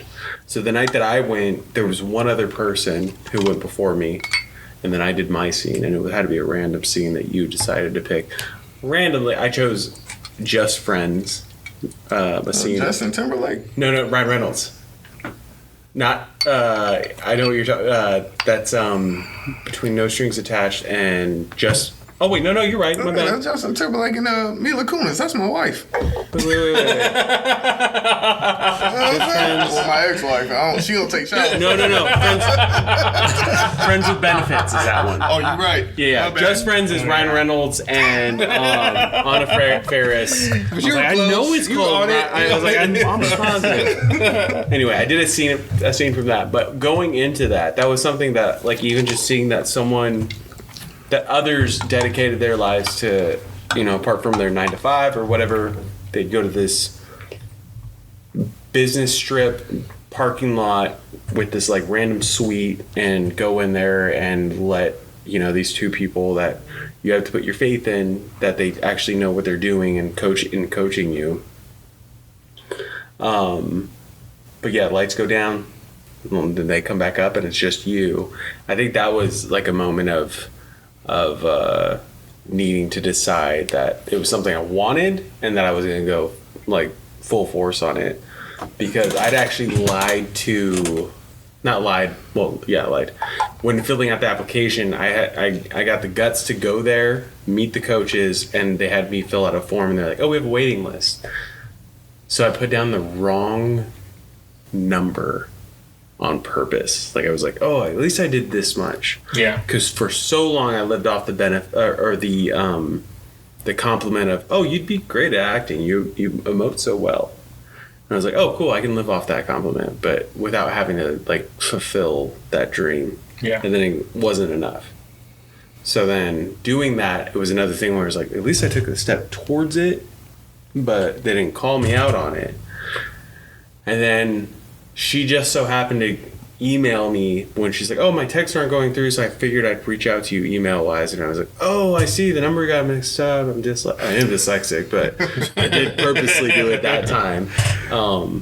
So yeah, that'd be my time.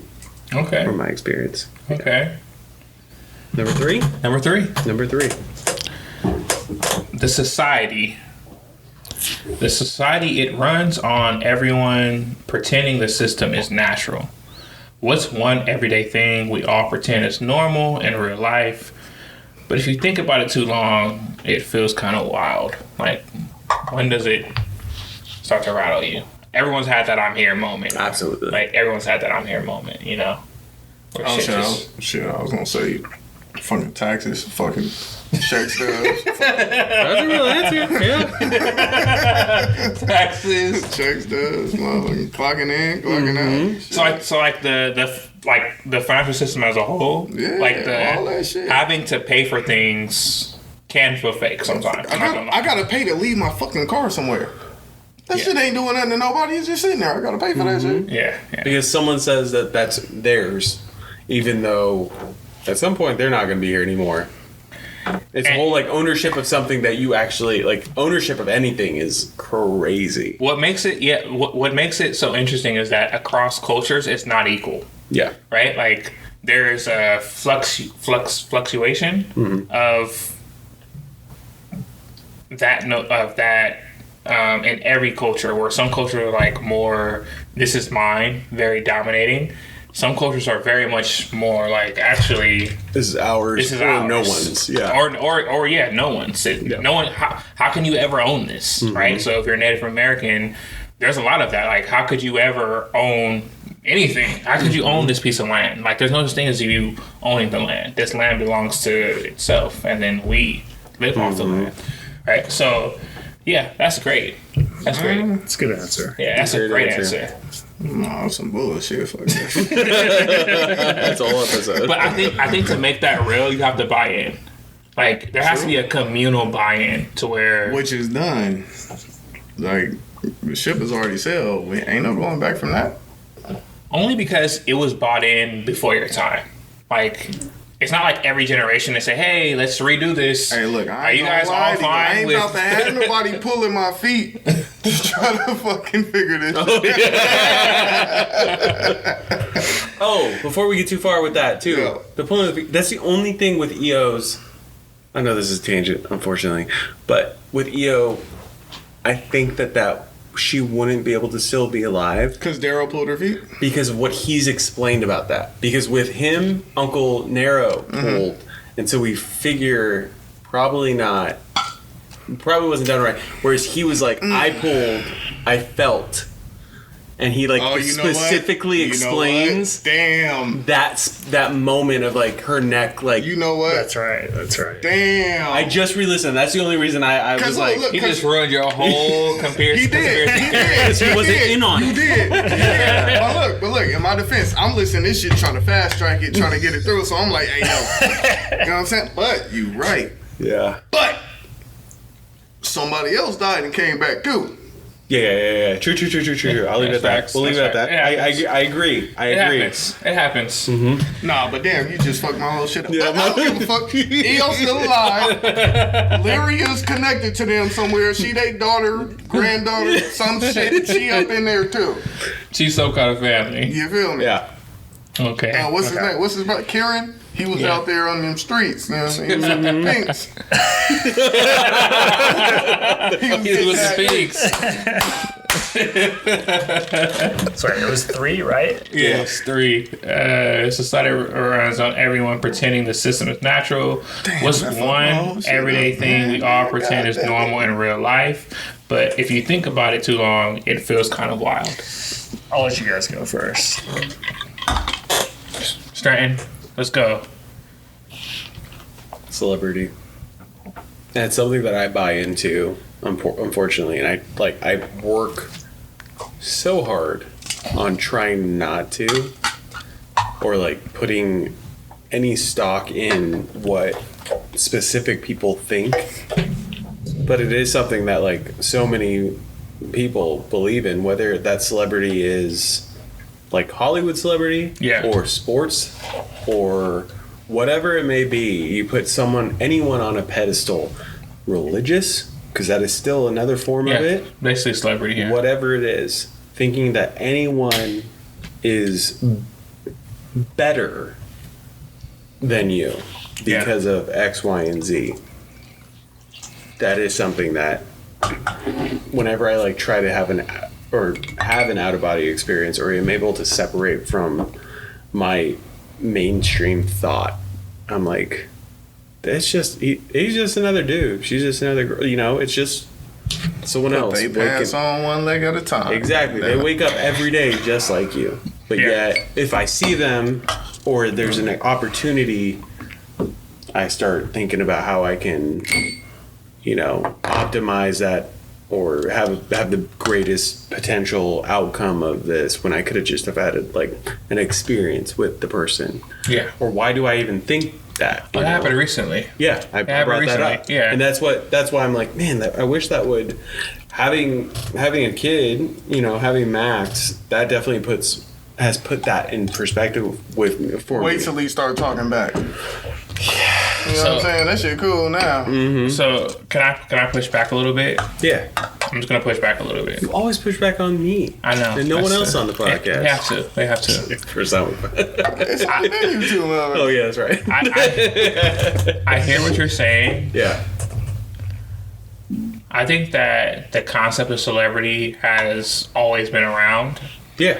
Not like to the point that it's at now, obviously. Movie stars. Ain't no bigger celebrity than Right. Jesus. Yeah, biggest. Absolutely. Yeah. Sold 1 billion copies, right? Yeah. Absolutely. I ain't never seen him at the BET Awards though. Like, he don't show up. Not really. All right, go ahead. So, They canceled that. All right, go ahead. yeah, look. So, my pushback is that I think that this kind of goes into like my last question and answer too.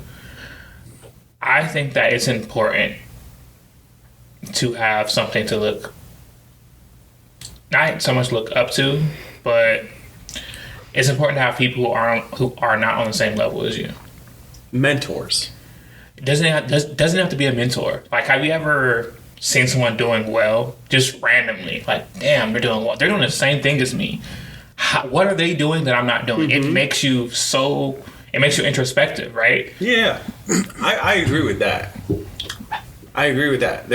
Because if you in any mindset, if you don't think there's someone out there better, not to like minimize what you're saying, I promise. But No, there's that's okay. people Please that do. like I know that are doing better, but I would never be like they're celebrity. Like it's like a whole nother level. So are you talking like fandom? Fandom pedestal level. Okay. Like Understood. that's what I'm saying. Like if there's someone better, absolutely. Yeah, Like, I okay. want to be able to strive to be better. Absolutely. Okay. Fandom, I But get you. 100%. the fact that there's people that pay crazy amounts for a meet and greet. $2,000. Let me take Yeah. this picture with you. I can't pay my Talking rent about that next crazy month. To be clear, I've been to these concerts. I've paid for those seats, and Yeah. I'm every time, as much of a good time as I've had, I'm always at the end of the night. I'm like, that was another human being. They were birthed. Yeah. They were raised. Yeah. They breathe the same air I breathe. They have a lifestyle that's different than mine. Yeah. But at the end of the day, like it's just crazy that it's like such a. That's tough, though. That's tough because you want to. We talk about this all the time, me and you, about like just saying fuck it and just appreciating the moment that you're in. Yeah. Because you can get stuck in that, right? So for me, that was like I struggled and I paid so much money, and then I graduated and I felt nothing. I'm like, I just did all this shit. I feel nothing. That's all I could think about when I was getting my diploma. I'm crossing a stage. I have people that flew in that I love, and I'm like, this was not worth it. All that I sacrificed, all that it's not. That's when y'all talking about like what's next. Like what's next? What's Yeah. next? What's next? So going back to what you said, like, I wish I had that in the moment, but the ability to appreciate the ground that you've covered, or just the moment. So like, even if you paid $2,000 and you're a 2-minute moment in this celebrity's life. Although for you this is everything, and then in post you're like, actually it wasn't worth it because fuck, I just paid $2,000. I spent 30 seconds with this guy. He won't even remember who the fuck I am. Which 100% I hear you. Like, we're all just humans. The flip side of that is like, I guess I just appreciate it. But it's hard. I ain't gonna lie. It's hard. I'm with you on that. Yeah. I'm with you. I'm with you. I think that's the ultimate goal in my life, is to be like at the place where like I'm not striving to like get people to like me. Yeah. And it's just like I'm just myself in front of you because that's who I am, you know. But I feel like we all have a little bit of that. You know? Absolutely. And also, this is a tangent, sorry, but I'm interested to know, because you do like a high level position. Do you ever get imposter syndrome? All the time. All the time. All the time. Interesting. Almost every day. And it's like some days less than others, but it's almost like just pretending until it's like feels natural. But it's like sometimes at the end of the day I'm like, I'm actually a fucking idiot. Like, it's like I can't believe I went the entire day and no one figured out that I'm a fucking idiot. Yes. Yeah. I do have an answer to this Yeah, question. please. though. You're next. And it's much more tangible Please. than your guys' Please. answer. Hey. We trying to get esoteric here. Yeah. So my thing that I think we all take for granted, that everyone in society does, and it's fucking crazy, is that everyone drives. Everyone fucking drives, and everyone thinks they're so good at driving, and they're terrible. I agree. So there was Me included. I can't remember the exact statistic, but something like 85 or 90% of drivers think they're above average drivers. Yep. And it's like, well, statistically, obviously, not true. Yeah, it's So there's impossible. yeah. So there's like a good amount of people who are actually below average drivers who think they're like really good at driving. Yeah. And it's like, we all live in the greater LA area. We've seen people who probably think that they're good drivers and they're just Terrible. Like, they're just terrible. You know? Yeah. They live their life 1/4 mile at a time. Because it's about family. And it's like, we all get on the road. Our families get on the road with these people. Yeah. Some people in my family, I'm like, my grandmother, I'm like, Damn, maybe you shouldn't be driving anymore. Right. Is that Eagle Rock? Or No. Another one. But yeah, it's like we've all experienced it. We all probably know like the worst driver. Like picture the worst driver that you know. Yeah. Yeah. You know that like when autonomous driving becomes a thing, and like they might be like, I'd rather drive myself. You know, I don't trust the computer driving me. It's like, bro, that computer is gonna save your fucking life, Exactly. and the And other 20 others. people that you're gonna crash into. Absolutely. You know? Absolutely. Anyway, that's my answer. I like that. That's a great answer. Much more tangible. Fuck that. I ain't trusting these damn cars to drive me. Hell nah. Don't think that person. Hell nah. If it's all How many people you computer, crashed into recently? I've never had an accident. There we go. I've never That's fucking fair. bumped anything, never scratched But the thing anything. is, you know there are shitty drivers who have That's the true. exact same thing. Yeah. Guess what? Yes. I've also had spots where I can't connect to my motherfucking Wi-Fi. I've had that more. I've had that happen more than anything else. So, nah. All right. Question 4. Darrow spends the whole book trying to balance revenge with the bigger picture. If you were handed power tomorrow, would you use it to fix one personal grudge or go straight for changing the system? Why? Let's go with Taylor first because you went last. Yeah.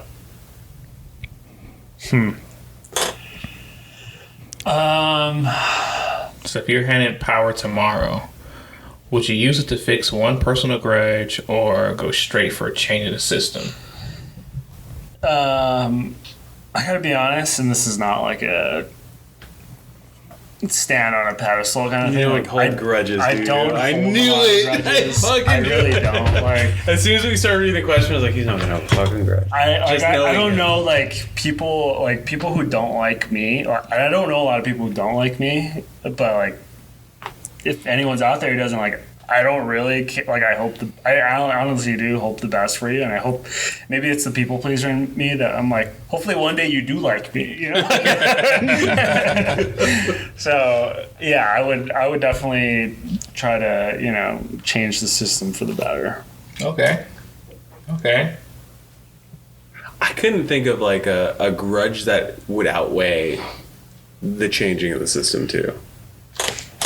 Like Are you you asked me during serious? the 20s, my 20s. I'm gonna say, come on. Absolutely, That has to I be would. something. There's a couple. I'm gonna think people of something that I'd be different. like on site. So you're gonna change the system for the better. Yeah, You would change child support. Yeah. Okay. Got Yeah, you. fuck that. That's what you do with your power. You're all. No, that's different though. What? You said a personal grudge. You get to choose. You get power tomorrow. You can do one of two things. You can change a personal grudge in your favor, or you can do something that's going to benefit the world. So you can change child support, or you can abolish Yeah, no, child that's support. gonna benefit the world. Yep. Oh, okay. Well, there you go, guys. It's going to benefit a lot of people. So much. Good. Okay. So, number 5. number 5. If you were sorted into the Red Rising world, what color would you want to be? And what color do you think you actually be stuck with? That's a good question. That's a good Right? question. Dante? What'd you want to be? I would want to be pink. No, I want to say a gray. No, I'll say a gray because they kind of like They got the most versatile They kind of jobs. in the mix. Yeah, they got the most versatile jobs for sure. Because obsidians are also grays. They're No, I like the blues too, obsidians are 'cause the blues, obsidians. the blues. no, obsidians are like what do you They- call it? a brute. No, The they're warrior class. Yeah. what do you call it? Obsidian. When something goes wrong with your genetics, Mutant? they're a mutation of the grays. They were like genetically, but they are gray. I kind They're of grays. I like the blues too because I like how they're integrated with Say it. technology. Say it. You already said it. What? What do you think about the blues? What you said about what were we talking about? Orion. You Orion? Hey, look, Orion was straight, man. She was in that. Well, I don't like how she died though. Yeah. That was fucked up. She died? No, you're not getting it. You're not getting Oh, it. here we Oh, go. shit. Here we go. It was gonna happen at some point. There was gonna be some spoiler. Sorry to everyone. bad. I just I've only fucking read ruined the it first for. 3. Anyway. You fucked me up. Yeah, That I was did. your That was fault. my. That was on me. That That was your on me. That fault. was on me. That was on me. Yeah. My bad. I don't even We did know. so good. We're almost done. Damn, so man, good. y'all gonna put that shit on me? Yes. Don't worry. The listeners won't know. Just you. I'll just got that part. That was huge for me too, Taylor. Don't worry. Yeah. I'm not Taylor. No, I'm not talking to You you. were looking at me and talking to him. We're Whatever. talking to me and looking at Look, man. So you want to be a blue? What do you? Yeah, no, because I like how they're integrated with technology. That's cool. But who I think I'll be, shit, Yeah. I'm shit. I'm in the mines. You know what I'm saying? I'm getting this shit done. You feel me? Okay. Straight like that. Okay. I think. I mean, I want to be gold because that's top. But I think I'd be probably obsidian. That's why I was like, I'm not a gray. I'm obsidian. They have a harder life. Yeah, I know. They sell It's more their tribal. kids to go out to die. Yeah, it's more Yeah. tribal. Like, and I think they have less care for each other. You know what I mean? Life is very transactional as an obsidian. I guess Pax was also a gold, and he was super. I just think natural ability too, strength wise and stuff. That's why I was thinking obsidian. Humble brag. Humble Humble brag. strong. Because you know, for their size, reds are extremely strong. Yeah, grip wise, yeah. Yeah. That's why Darrow does so well because his Helldiver grip. He's got that gorilla He do grip. keep bringing. Oh, you stupid. You stupid. He did like him back to his Helldiver ways, though. Yeah. In tough times. Uh-huh. Yeah, he Every did. time he's like, "Oh, my grip was always stronger. My grip was always I stronger." don't know about that, but Yeah. Okay. his reserve. I would want to be a gold, as Yeah. I think everyone would. Except for this guy. Fucking For blue. what? Dang, I want too Fucking much. blue. Like, man, I'm You guys want to, in but the cut. Y'all motherfuckers always under the microscope. Y'all getting y'all shit bombed. Motherfuckers impersonating you. I'm just chilling like shit. I would probably be a red. Just, I do think that this speaks to a broader society where people think that they're going to be a gold, yeah. but most likely people are going to be a red, and so they see themselves as like, oh, I'm like this upper class person who can like shit on these reds. Where it's like, no, you're probably going to be the guy. Getting shit on. Yeah, and so you should make decisions thinking like you are that guy. You're still on this driving thing, aren't you? You think you're a good driver, but Yeah, well, people make decisions as if they're on the top. Yeah. And they always will be. And it's like, no, you should make decisions as if you're on the bottom because that's probably where you're going to be, where Right. most people are. Right. So, anyway, sounds very socialist what I just said. But anyway, go No, on. I get it. You. analytical. I'm gonna say. So I think that I would love to be a gold because fucking duh. If you're gonna live in a society as shitty as Red Rising, be a gold. Because Yeah. although it's like tough and you will have to kill someone to become an adult. It does say want. It does say want to be. Yeah, I would want to be a gold. Most likely, I would be a red. Super dreamy. I'm always like hypothesizing about things. I always wish things were better. I always wish things were better for other people. I always wish things were better for me and my family. And it, like, I'm always trying to figure out ways to do better. And I don't mind like laying the groundwork for things to be better for someone else. Very red-like, you know what I mean? So I definitely think that I'd probably end up being a red, which sucks because I don't think I would be Darrow. You know, like, you'd probably end up like some nameless red, you know what I mean? And you have to be okay with that. Mm-hmm. You have to be okay with that. Can I add 2 more questions? Oh, yeah, please. Yeah. Okay, so one question. How did the romance in this book relate to your own life, and how did it make you think about romance in the real world? I honestly didn't. I didn't enjoy it that much in the beginning because I thought it was pretty awkward. They're 16, yeah, so that would be. It's pretty awkward, right? Yeah, 16, yeah. How it relates to the real world. I went through some hard times, and I think that hard times make your relationships a lot stronger. Mm-hmm. And I think that's the crux of Darrow and Mustang's relationship, right? Hard times. So for sure, for me, that's it. That's a good answer. I mean, what I gotta relate it to, he was down to die for his family. I'm down to die for mine. Shit, we riding. Straight like that. Okay. Mm-hmm. And his uncle too, like the whole family, they down to ride. Yeah. Facts. I don't know if there was like, I don't know if I ever made like a correlation with them because it was so like, it was a flash, especially in the first book. It's a flash. That's tough. Yeah, for the first book because of the age first, not because I was like, oh, they're so young, so I can't but they were newly married and everything. Definitely been there. I've had that era, but that was so short. I just listening to it today to reacquaint myself with it. There's a part where he says, I've now been without Io longer than I've been married to her, and that's something that I hate that I know. So that's another thing that I can't, correlate with because of the amount of time I was with Rachel before we got married and how long we've been married, coming up on 9 years now. So I think because of that, I didn't have that, and because of that, when I do think of those and like how those relationships affected me, it made more sense to me why he was quicker, even though in his own eyes he probably wasn't, but quicker to move on. He did not move on. So slow. He did not move on. And not only that, hold on, check this shit out. Check this shit out. This is how you know they was young. First off, Darrow was in the house with his moms. He took her to the park to smash. Yeah.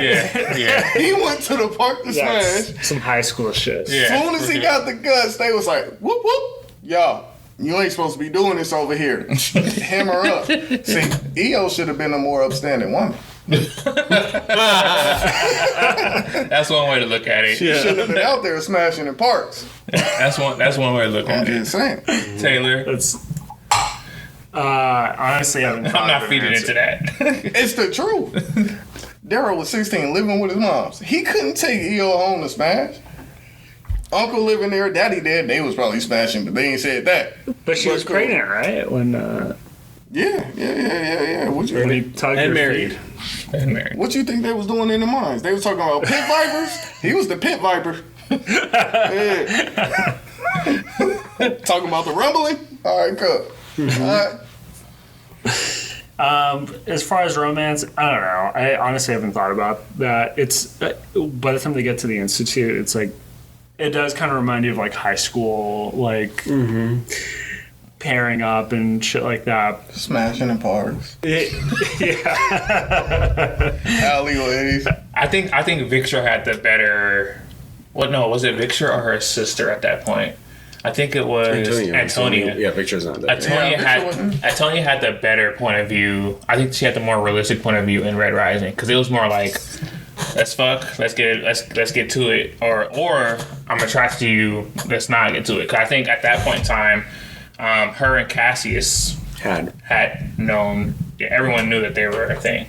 Not even a thing. Like they just had a pass. That's all it was. Yeah. Yeah, that's right. That's right. Yeah. Last question. Last question. Which character do you most identify with and why? Man, Taylor, you could have asked me this on the second book. Let's fuck. But to clarify, we are on the first book, Yes. and that version of them. That version of them, they were jits, as Florida speak. They were jits. Everybody was young, you know. We were all young ones. We were all young ones. The character I think is Sarah for me. I absolutely love Severo's temperament from beginning to end. How he acted when he didn't know them, confident yet he's still talking to them. He's still giving them an idea of what's about to happen. So he's still helping his not even friends out, his soon-to-be friends out. It took them a while for his attitude to grow on them. He never changed it though. Severo is very consistent. I think that yeah, for sure, Severo. Me, first book, man, I'm going with Uncle Nero, man. He was over there. You know what I'm saying? He was like, look, Drunk ass uncle. facts. Teach you how to dance, teach you how to walk, but guess what? When you fuck up, let me pull your dumb ass down. Come over here. You know what I'm saying? Take your dead wife up, but hey, go over here though with them. Yeah. They gonna set you straight. So yeah, I'm rolling with Uncle Nero. He was definitely a So that's real a one. good He was a real I'm one. rolling with Uncle Nero. He's probably underrated in the whole book too. That's why I want. In the whole series. Yeah. Yeah.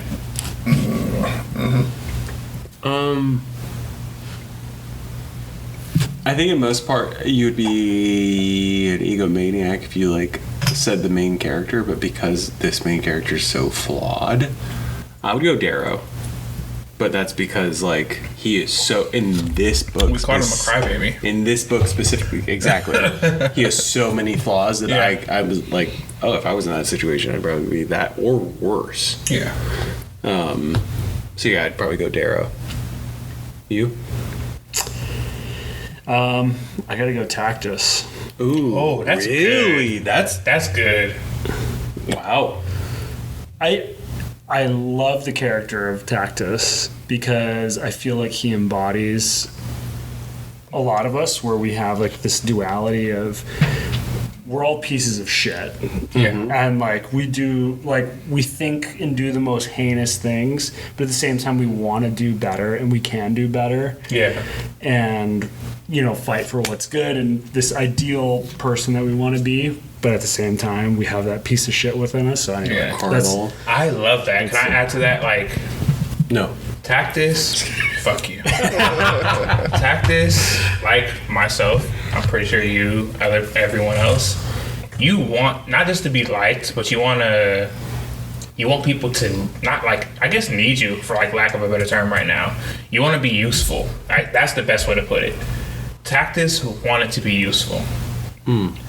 I think that was one of the core attributes to that, like, really beholden him to Darrow in the first in Red Rising, was that he really wanted to be useful, and he thought that was how people would like him because he had such like a hard upbringing, right? Because Tactus had piece of shit family. That's the only thing you know about him is that his family is a piece of shit. They're rich, they're gold, they don't give a fuck about anyone but themselves. And then you have Tactus, who compared to his family, he's fucking sensitive. So I do actually think that that's an insanely good choice. Great choice, Taylor. That's crazy. Really good choice. that's all I got. Maybe. You already picked Darrow. Yeah, you said Darrow. So the fuck you thinking about? Yeah, you said Darrow. Honestly, Pax? no. Max is good too. Honestly, maybe Jackal. No way. Yeah. In Red Rising? I thought you were gonna say Mustang. Yeah. I was. The Jackal, man, that motherfucker. I know he's. I mean, there's no saving grace, but like Baby Joker. bar is like. It's not even about like a means to an end with him. Yes, it is. There's a think means so? to an end. It's for his own amusement. That's his end, yeah. Yeah, it's Also- his own amusement. That's it. Not to like paint myself in like a specific color, but I mean, my answer right away was as far as what's the thing that you're good at that you want, like what's your trait that you, manipulation. That's why Oh Jackal shit, was that good is at that. very. I'm just much saying a if I'm like being real with myself. wow. If you ask Rachel what my she's always like, this is the first thing she tells people because everyone's like, oh, he said, we always quote this is 40, where the couples like they're like talking and like everyone thinks you're a nice guy, but he's like, I know, and I'm an asshole. Like, and that's like I feel that, like I do, Yeah. but Because that only makes sense. But she also brings up. She also says, like, if you get asked about like your superpowers, my answer's always been the same, and it's. I know it's not like the winning answer, but I want to know what your deepest, darkest secret is, so I can use it against you. That's always been my answer. Yeah. Yo, that's some grimy shit. I dog. know. That's what I'm saying. If we're being real, Yeah. I think maybe Jackal would have been I'm my not mad I at can see that. that. I'm not mad Yeah. at that. I'm not mad at that. all smiles, but Yeah, yes. Hey. Watch out. Fucking watch out. Before we get into the spoiler zone, I do want to say that one thing I'm not sure if it's underrated, overrated, or whatever. There's a huge book talk about this book. It's a huge fandom. yeah, I absolutely love how, not just like the depth of every character, but every character is a shade of the next character. You can see the Jackal in Darrow. You can see Darrow in the Jackal. You can see, you get what I'm saying? Like every character has a piece of another character within them. They're almost one complete spherical character. yeah. They're all the flaws and strengths of humanity. In a the good pride, the ego, the Yeah. flaws, the failed planning, the planning that like they're all just one actual person, and it's like Pierce broke them up and made characters out of each one of them.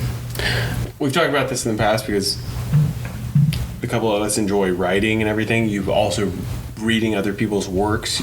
You sometimes run into authors or writers that paint in the same color, where their characters have the same sense of humor. Yeah. They would crack the same jokes. They find, or have the same dark sense of like whatever it may be. That's not what Pierce did. No. He just it's the highlighting the different parts of humanity. Nah, what I loved about it, everybody in that book was an asshole. True. Like they were all sarcastic. Yeah. Like anybody could get it. It don't matter Yeah, it who don't it matter. was. Like Yeah. anybody could get it. Like Which is a reflection of the society that they were in. Yeah, absolutely. Which is a I love good that. thing. Yeah. I love that. Yeah. He was Alright. on that. So, spoiler zone. We'll keep it short and sweet. Red Rising, spoilers only. Spoiler zone. I don't Red know what the Rising. timestamp is. We will let you know. Right now, if you're listening, go ahead and look in We the are decent. caption. I got you, Darrow, bitch ass nigga. Spoiler alert. Straight up. Like, he a crybaby. I don't He agree been a with that. crybaby. I don't agree with. He's definitely a crybaby. The homie dies that has a prevalent name throughout the rest of the series. Forgot already. You talking about Pax? Exactly. Yeah. So Pax dies. How does he die?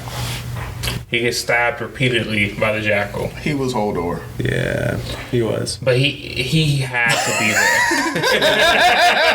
He literally, when you pulled up, I had just finished that, and I was just like, because the line is like he's stabbing as to try to get through me or try to get to me by going through Pax. Yeah.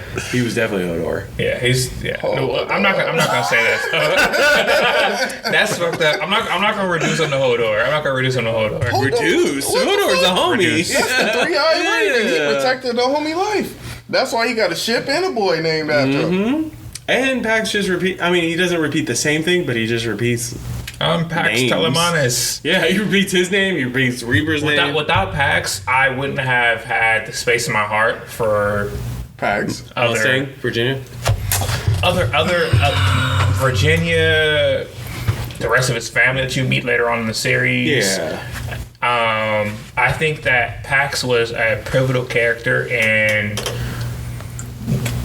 Darrow getting grace from like his friends, because he was a piece of shit friend. No, the Telemanners came in clutch for sure. Make no mistake, Darrow's not the best of friends, because he put his friends in the worst of positions, and it wasn't always for his own sake, obviously, right? Yeah. But it's for his mission. And I think that to have someone like Pax selflessly die to help further someone else's position that he doesn't even know about, is foreboding. Right, I think that he was a martyr, not the same as EO, but to the story, to help the story like move on, and to kind of forebode how the struggle and the path that Darrow is gonna walk in the choice because of the choices he took. The only thing that, like, not in his defense, but maybe in the defense of the writing, that I'll say about Darrow being fucking flawed, bro. He's Deku. He's like Deku. Is the fact that, one, his age, like why he's like during that time. He's 16, but he's like he brings a lot of. He's an old time 16. You know how back in the day you were 16, you were like actually 30. Yeah. He's an old timey 16. Yeah, but also like, for example, spoiler, obviously in the spoiler zone, him allowing Cassius to take out Titus. That was like, obviously in hindsight, like you shouldn't do that. You shouldn't let him do that. Or the part that I listened to right before we started the podcast, where he allowed the Jackal to cut himself free and be like, oh, fine, if you do this. Oh, with the hand. I did tell him that if he cut himself free, he's allowed to go. And like that whole thing of like, I want to have justice. I wasn't mad at that, though. I wasn't mad at that. Because that showed the Jackal was willing to take it there. He's like, yo, bro, this don't mean exactly. shit. And it showed that Darrow was true to his honor. Exactly. Whatever that meant. Whatever path that took him exactly. on. That's what I'm saying. Writing-wise, perfect. Consistent, yeah, very consistent. But as like the reader, you're also like, man, this, especially for someone who's read, like, as someone who's read the series, even the first, you're like, man, you could have fucking nicked right it right there. Game over. Got rid of him. Done. Yeah, but even with Titus and Cassius, you could have nipped that too. Yeah. Yeah.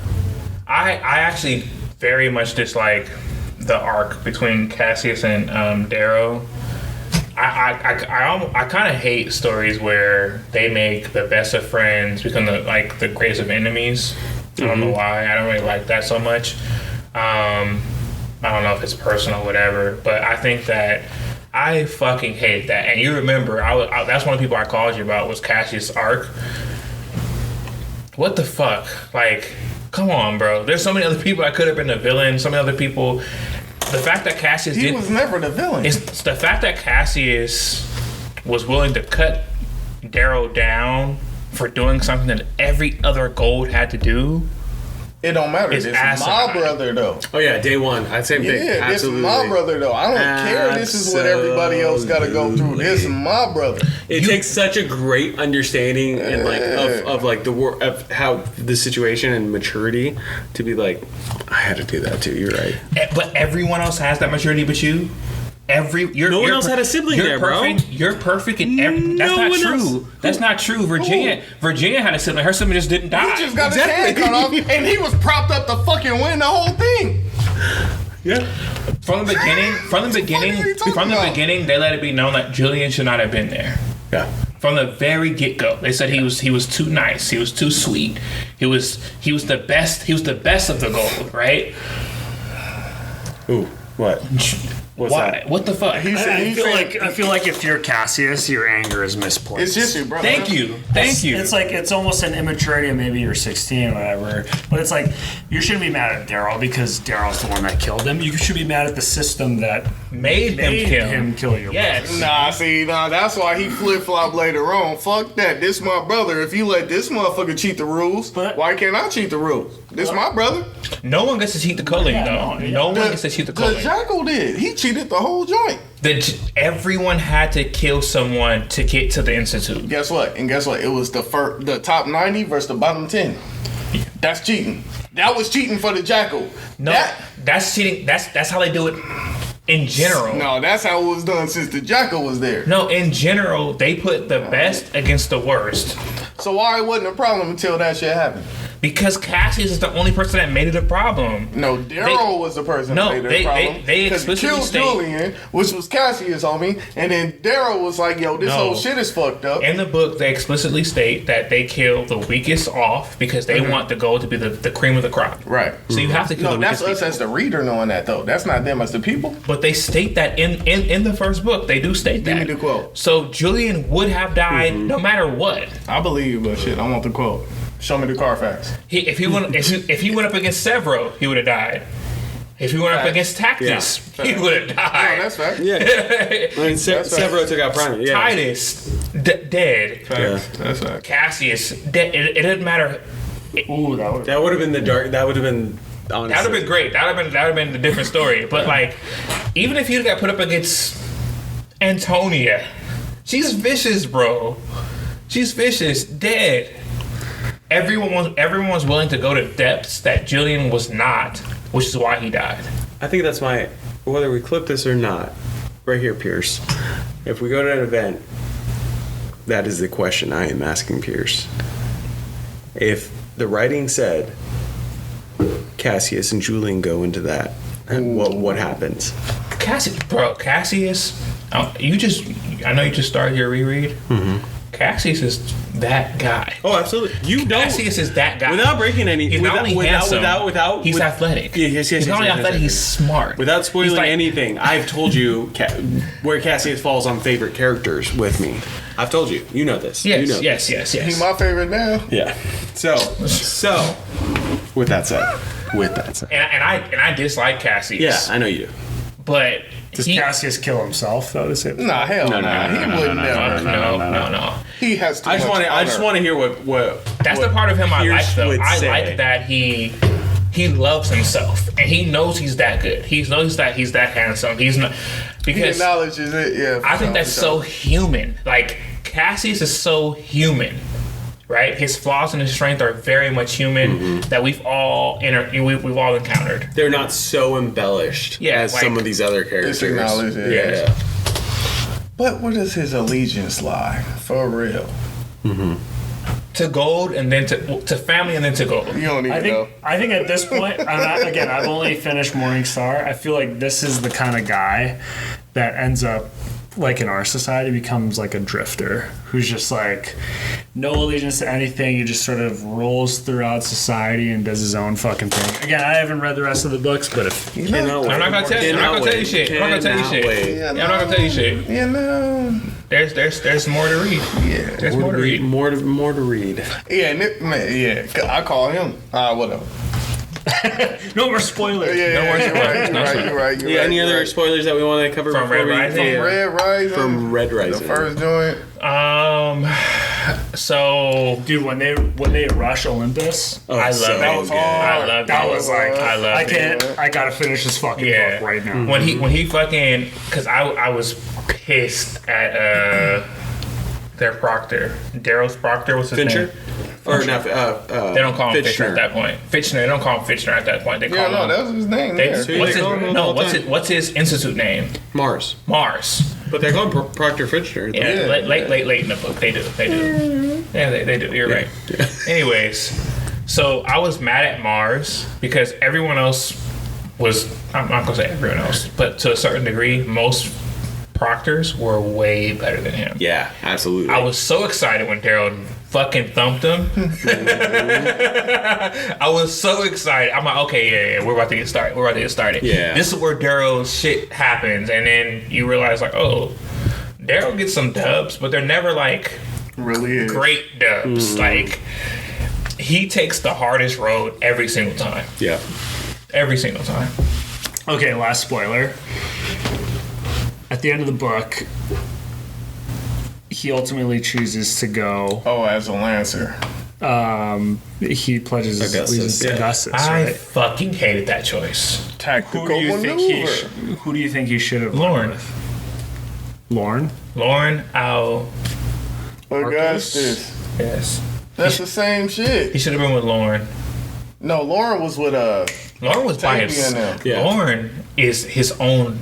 He has his own shit. He had his own planets that he could have, or moons that he could have went to, trained, he would have never had to go play the political game that he had to play.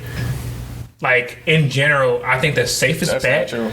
No, I'm because no one fucked with Lauren. Like, bro, there's no one that was going to come fuck with Lauren because of Darrow, because they didn't suspect him at all. But would he have just been on an island by himself and not been able to influence all of the solar system?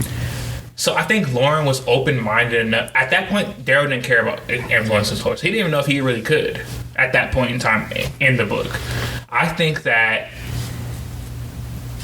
it was, for me, very much, it would have been more realistic if he'd have went with Lauren, and in book 2 or 3, whatever, there was some kind of situation where he brought it up to Lauren that I'm a red. No, that wouldn't have worked because he was trying to piggyback off of fucking Augustus' stance. Yeah, he was trying to become like a, what is it called? In control of a fleet or He wanted to be not a fleet commander. He wanted to be a praetor? A praetor, yeah. Praetor. But he didn't know he could do it. Guys, like, he stumbled into winning the Institute. Like, that shit just barely happened. He didn't, like, plan it out. Institute, yeah, he won. Then right after that, he lost, and that's how they sold his ass. Book 1, right? So, book 1. I love that part, though. Yeah, that was one of the best parts of the series. Yeah. So book 1. All right. He did not know he was capable of any of that, because for all intents and purposes, he was by himself. He was on an island by himself. He took up the mantle from the rebels, no problem. He got there, no communication whatsoever. Mm-hmm. You're in that same position. So for 2 years, you're working at something. You have no idea if you have backup. You have no idea that there's anyone else. The only other person that you met in the same rebellion as you was a piece of shit. Yeah. That you had to let die. You talking about Titus, but he wasn't. I mean, taking a step back. He fucked him over first. Yeah, was he a piece of shit? First. Or was he actually getting his? He came back. He took his shit back. Yeah. Look, the only person that was a part of the same group as you had to let die in order for you to move on. Yeah. Gotcha. You're by yourself. You don't know when, if ever, there's going to be communication, because this is always a one-way trip for you. Yes, you would choose the pathway that allows you more life for yourself and possibly even your family. Mind you, at this point, no, he didn't know that Lauren was so chill, because Lauren's probably the most chill person in the whole book. He's like, I've been to war. It sucks. Because all his fucking kids died doing that shit. Yes, I've been to war. It sucks at that point in time. He actually had probably an easier pathway to get himself and his family to safety by becoming a Lancer for Lauren. I honestly believe that. But that's not what his objective was. Yeah, but if he wants to, that's not what his objective was. Okay, smart guys. How did that work out for him? How the fuck did that work out for him? No spoilers. I think also, I mean, we're answering that in the sense of what we think he should have done, right? Yeah. It's not so much like what would have made the better book, because if he'd gone with Lauren, that would be a boring ass book. No way. It would have been Lauren's a fucking murderer. Absolutely, Lauren's a murderer. It would have been an arc of him training. It would have been Demon Slayer. And then he fights 100% would have been Demon Slayer. Because he's going to be learning. Whereas like the Willow way. They don't really touch on He's not Lauren's best student. They don't. That's Aja, but So don't say that. So don't say it would be boring. Okay, but they don't. I'm just crazy. They barely touch on him. The training aspect of it when they Which do sucks. They say, also I've been training with Lauren on the side. It's like just such like a skimmed over. I get you. Skimmed over thing. Whereas they bring it back though because he chooses going with Augustus. It's also you're choosing to go with the dude that killed your wife. That's I bringing hate back that choice. That's your I get to be closer to the person that I want to off. It is the better book. Yeah. I admit that. Yeah, but so again, I'm not saying it's Morningstar. I'll be your adopted son. I'll be your sword. Fuck that. Jackal. Fuck Yeah, that. what does he do at the end of Morningstar? He loses. And then Mustang has the kid, and he like meets the kid for the first time. That's like the very end of the book. All right, for sure. All right. I think that's it. I think that's it, guys. So with that said, Sorry, I fucked it up, but Dante spoiled only one thing, That's what Before the spoiler That's what zone. the post is for. I tried, man. so it's no problem. All good. I appreciate y'all having me, man. That shit was cool. It says that we're supposed to reflect on if you guys will continue the saga. Fucking Oh yeah, yes. this next one for sure. Yes. I need to see EO still alive. I need to see it. I don't care what y'all say. I don't care about she's still alive. If EO is still alive, then that would be a crazy twist. You know what I'm saying? Because that parasite.